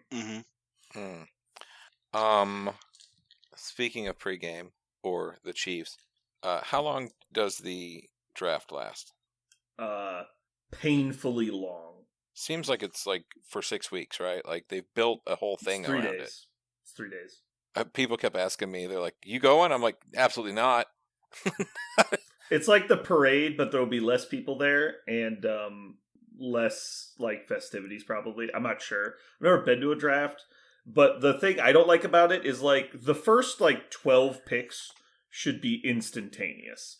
But every single team on the clock uses every second of their 10 minutes. Even like the first pick usually. And it's just like, really? You've had 8 months to make this pick and now you need 10 more minutes? Isn't it just about like, isn't it just like The Bachelor? Like they could just give the kid the rose, right? They could just give him, but they don't. They have to go two. No, as soon as the team rose, puts the pick in, they announce it. Yeah, but why, like you said, why are they taking all 10 minutes to make their decision? Because the teams wait. Like, they milk the clock, basically. But then what are they milking it for, other than drama? Well, the very first picks are usually, like, they haven't officially said anything yet, so, like, they call the player, they inform the player, they make sure the player's ready to go on stage and make the speech. So then they tell them everything they need to say, what not to do on stage, and then they go out there and do it. And so, like, the first picks are generally slow because of that, but like these people, their agents have already like told them all this stuff, right? Mm-hmm. Like I'm sure they know it. There's not like they're idiots; they're smart kids, right? And so it's just like shit like that. But it's mostly like they just milk it, right? Mm-hmm. Sometimes like you're 3 or 4 picks in, and like people are making phone calls about trades, and just nothing works out, and then they make the pick. But like it should be so much. Like it should be, these deals should be handshake done well in advance, and then you get your pick. You're like, all right, this is kind of what we thought. You call the guys like, you still good? Yep. And you just put the pick in. Like, come on. I think there's a lot of wheeling and dealing with trades that are possible. Like, there's no reason to send your pick in when someone could call you up with a deal you can't refuse for. It's possible. So, like, I don't mind it so much outside of, like, the top 10. But, like, any of the first 10, it's so predictable. Like you might not know what order people are going to go in, but you can, like, at least with 50% assurance, you go, these are the top 5/10 people that are going to get taken. And so, like, I just feel like it feels like watching reality TV, because, like, the 31 picks end up taking, like, 4 hours, and you're like, guys, come on. Like, 4 hours? Like, this is ridiculous. Yep. And a lot of the time, it's like, this team is taking this guy. There's zero question they would never trade this pick. And then just, like, sits there for 10 minutes. I'm like, come on, guys. Like, we all know who you're taking. This is obvious. It's like, you need a quarterback. You can't trade the pick. You have to take this guy. He's the best shot. Like, just do it already. And then they just take forever. But anyway, so the first round is day 1. Then it's rounds 2 and 3 are day 2. And then 4 through 7 are day 3. Which actually has the most activity usually for trades and shit is day 3. Which is why it's so insulting that day 1 takes so long. But that's the thing, like, even if we have, like, 10 picks, which is above average, like, the Chiefs are only going to be on the clock for, like, I don't know, 40 minutes of the 3 days. And it's like, you can just watch it on your phone. Like, I mean, it'd be cool to go down there if you had people to go hang out with, but, like, I work on the first day, and so, like, and then I'm, like, still busy on the other, like, if I was free, didn't have anything to do, yeah, I'd go, but. I just realized I don't know anything about the process. My kids were like, so this and that. I'm like, I don't know. I go, you're going to have to Google it just like I would. I'm like, I just don't fucking know. If you are interested in going, I would go on day 3 because only like the casual people are going to be there, like, or the people just care about going there to have a good time. Like, it's going to be more of a social thing than like a super intense anything. We have tickets to get in early, so you won't have to fight the crowd as hard. Nah, I'm not interested. Then yeah, no, never mind then. Nope. Pass. It's also the weekend, so it would be easier. All right. Do we have a... We are going to do a pregame thing. What should be our pregame topic? Pre-game topic? Yeah, if we do one. Does anybody have something they want to talk about? I would like to... one of the things that I learned later, and I don't know if this is not... I don't know if this is applicable to everybody, because I definitely learned this later, is if you're... Basically, your plan for prio. Your plan when you have priority and your plan when you don't have priority. And this is something that Aaron actually, like, opened my eyes to for the very first time. Because I was like, if I have priority, I'll have these blues. If I don't have priority, I'll have the... Oh, sorry. If I have... Long story short, I did it backwards. And so I feel like I made the plan as if I was going to always have priority. So I did good reds for my list and good blues for my list. As if I was going to have priority both times. Right? But instead, it was better to have the correct either blues or reds. And then the priority... Sorry, and then the other group, the other either secures or extracts were 4 if I lost. I think we got it. Yeah. Sorry. It was. I had a really hard time explaining that. But yeah, I think as soon as you said plan for priority, I started typing. Okay. And then I just kind of let you ramble because I was busy typing. Deal. All right. I like that. You guys good with that? Sure. I'm along for the ride. Okay. You seem very excited, so I'll attempt to match that intensity. Well, Aaron and his intensity is the reason why I even considered it, because of Aaron's intensity. So. Well, I mean, you know, sometimes you gotta tell the newbies how to play, right? Mm-hmm. Right, Aaron? All the time. All the time. Did you have fun in your game against Dave? Yes. That's what I thought.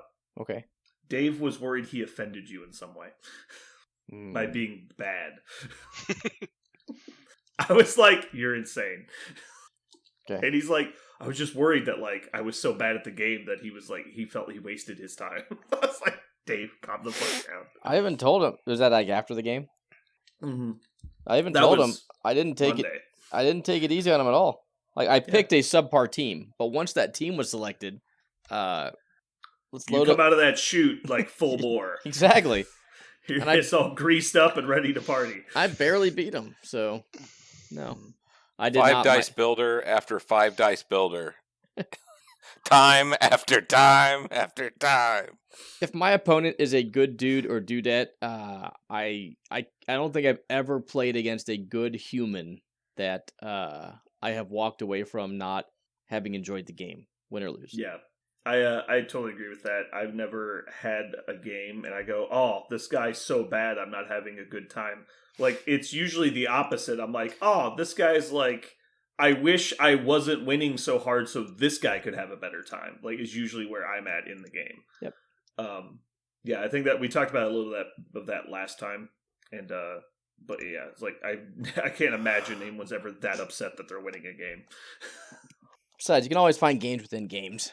Like, yeah, exactly. The one game you watched, I won't talk about which one it was, but we were playing a game, and the game inside the game was to damage them enough to give them enough power to let them do things that would make them happy, but not actually let them win the game. Mm-hmm. So, I don't know. There's always a good reason to have fun playing. Yeah. All right. Well, let's get going here. I think we're ready. Okay, so I've got us on cut. I was sitting here going, is it just me? And those two acted very casual about the whole thing. Yeah, I was looking at your guys' faces. I didn't hear anything. I was like, and no one was responding to what I was doing. I was like, why are you guys talking? Yes. So I'm just going to cut that out. Sorry, I turned off my mic because I had to clear my throat. It was really big. Strong. But obviously, I hit the button again, but it didn't take. That's what's going on. Mm-hmm. All right. So you are still a gray screen for me because I've lost all trust and confidence. So just know that I can never see what you're doing on your screen. I'm aware of that, but Jeremy was also being very like potato-y, so I couldn't tell what was going on. Just so you know, I have the lights on now, so I'm much easier to see, but I do currently have a background. Yeah. I think you're very easy to see for me now, Brandon. See? Yeah, it's not a problem anymore. Yeah. There's just a background that looks sweet. And so I understand your jelly. How about this? I'll turn off my background if you get all that stuff out of your background. What? He's got all that stuff behind him. Get rid of that, and I'll turn off my background. He's flexing with all his painted minis. Oh. Makes me feel inadequate. That's anyway. what it is. So cut ending. Parker, pick up with news now. Parker, I almost gave you an F. You don't even know. I didn't understand you wanted Jeffrey. Right, okay, I said Jeffrey. So we had an Animals of Marvel ranking segment that episode, and I was like, we need to know the origins of Jeffrey, and you're like, I'll research Gwenpool. I was like, good, and then you came back with this garbage. So I found out that I just looked up Jeffrey, and apparently he doesn't show up in any Gwenpool comic. He shows up in the West Coast Avengers. So So he's not even related to Gwenpool, so we wasted all this time. She's on the West Coast Avengers for a while, and I haven't read the issues in which she is. Although apparently he eventually ends up with Elsa Bloodstone, who is my favorite Marvel character, and so I'm really excited to find out how that happens. Would you like to know Jeff's full name? Would you like to know his full name? Apparently I don't know how. If it's like Sharkington, Nope. I don't even know what I'm gonna do. No, I think you're gonna like it a lot. That's why I'm asking. Jeffrey, the first of his name of the former Staten Island. That is his full name. Nice. Yeah. He sounds like royalty. Yeah, that's what I love about. Yeah, his name is just good. It's not bad. It's just good. That reminds me of I named my orc vaguely similar to Carver from War Machine. I was just like, this is gonna be an epic fucking name, right? And it's just like 19 fucking words. For people who don't know, the Lord Carver was like the joke character from War Machine. He's like Bebop or Rocksteady, whichever one's the pig guy. And he everything he has is a pun. Like his weapon is called Hand of God, but he's a warthog, so it's Hog, and he calls it his Hog. And then like his name is Lord Carver, Bringer of Most Massive Destruction, Esquire the Third. And so he's very fun. I found out why there's pictures of Jeffrey in a dolphin costume. Apparently, once at a pool party, Jeff accidentally scared some people by swimming too close to the surface of the water, like they freaked out, and so he didn't like they were scaring people. So that's why he put on the dolphin costume, because he finds that when he swims dressed in it, nobody like is nervous. They want to pet him instead of run away, right? So they don't freak out because they go, "Oh, it's dolphin, not a shark." Like the concept of the character is pretty wonderful. Yeah. Oh boy. It's starting to get nice out. You guys pretty excited? Yep. Baseball and golf. You know what I'm excited about? Guardians of the Galaxy. That is coming. I'm allowing myself to be really excited for this movie, and I don't care that everyone's shitting on Marvel IP recently. I'm really excited for Guardians. I say everyone, I mean like the internet has decided that it's not good anymore for some reason, but I really am excited for Guardians. Have you been playing a lot of golf, Jeremy, or are you just getting ready to play golf? I played last week. I play whenever people can play. It's kind of, yeah. I know specifically you're not a top golf guy, you're a golf guy. There's a difference. You're not top golf. That's not a thing. That's not real. So I was wondering if you know the difference between a golfer and a skydiver. The golfer goes smack darn, and the skydiver goes darn smack. I hope that took you a lot of time to look that up. No, that's been up since before the episode. I just was going to use a different one if you said you were a fan of dark comedy. Oh.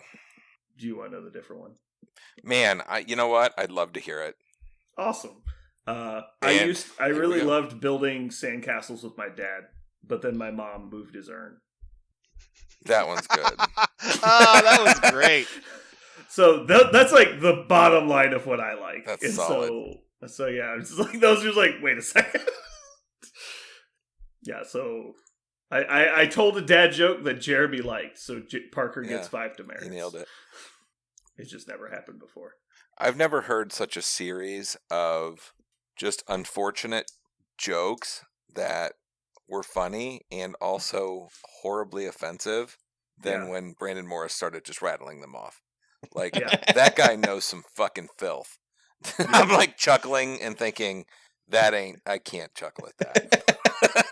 You feel bad, but that makes you feel good because you feel bad about it. But then you also like feel good, so it's like this weird paradox. Oh, it's conflicting. So it's conflicting. Yeah, it is. There's a meme I found yesterday where it's when you're going through a steel mill with your kids on a tour and you fall into the vat of molten steel and it cuts to the Terminator being lowered in. He goes, "Quick, call an ambulance!" And then the son goes, "You're an ambulance!" And he just thumbs up and just goes into the lava. It's like, great. Anyway, well, all my stuff's taken care of. I checked off all the checks on the list. Good job. You did great. I still haven't decided if New Modok is good. Don't worry, I'll decide for you. Figure it out, would you? He's good. Okay. He is a surprisingly scary 4-point blaster. Like, mm-hmm. He's not joking around when he starts laying the wood. I think his leadership is surprisingly good. I don't know that it's like meta bending or anything, but it's good. Mm-hmm. Like, there's definitely worse leaderships to have. I agree. X-Force. Mostly X-Force. Yeah, X-Force is trash. Don't play X-Force. Is there Storm? A D-, and Storm would be like...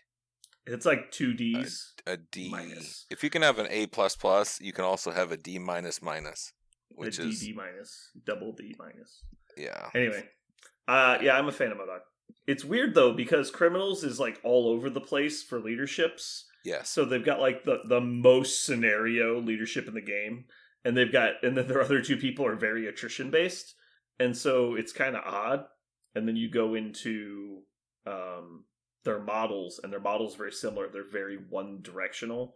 And so it's just weird to build a list when you're like, I want to go all in on this. It's like, well, here's your 3, but you don't have anything else. Like, there's no in-betweens, really. And you're like, oh. Well, it's weird playing MODOK in there with, you're like, well, here's a large base for 4 points. It's like, here's another large base for 4 points. It's just really weird. Oh, for Rhino? Yeah. You've got him, you've got Rhino, you've got other large base models in there. Just Were big you playing guys. him with Rhino? Yes. Why? Why not? Why? Because he's a criminal. He fit criminal stuff. It's a big guy. I mean, he's a good model, but like I don't know. I built it very glass cannon-y. Like, I wanted people that could just kill stuff. Yeah, you built it like that. I built it to see if I could do the bruiser version and use the defense and use both sides of the coin, basically. I think they both work. I think they're fine. So the more I've thought about it, I think Rhino's kind of like a waste because his damage reduction doesn't kick in when you're blocking a bunch.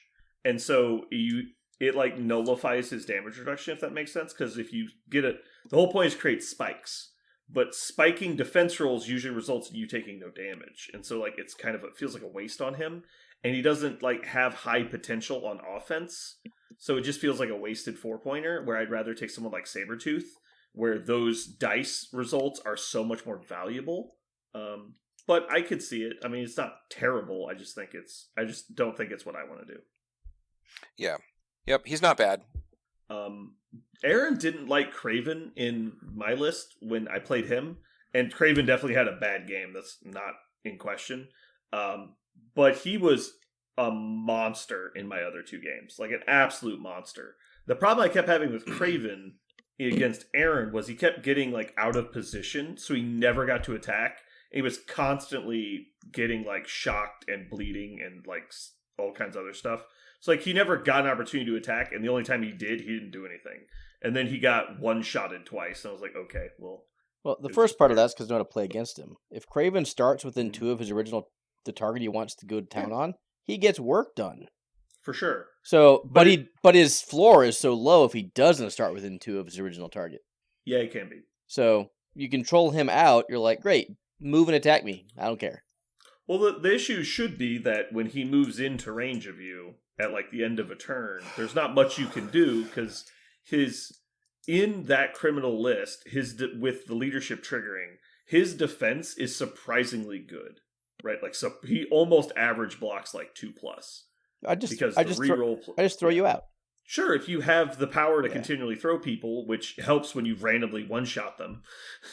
You're not So wrong. it just like it started a chain that was just hard to come back from, right? Yeah. It's like if you start the game by just doing 7 damage to a 5 health model and then you have infinite power to throw them away for the rest of the game, it's like, well, yeah, I can't do anything. Like you've lost that matchup. But just like on the same side, if in reverse happens, you do 0 and then he one-shots you, it's like you can't do anything on the backside either. Yep. Anyway, I think you have to take Kraven, though. I don't know that you really have a choice. See, I think that's why Jeremy's taking the 4s in faction, so you can take 3s out of faction. Mm-hmm.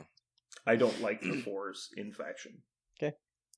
I think you could make do with Daredevil. I think he'd be fine. He also gives you a little bit of flexibility for an alternate option for the list.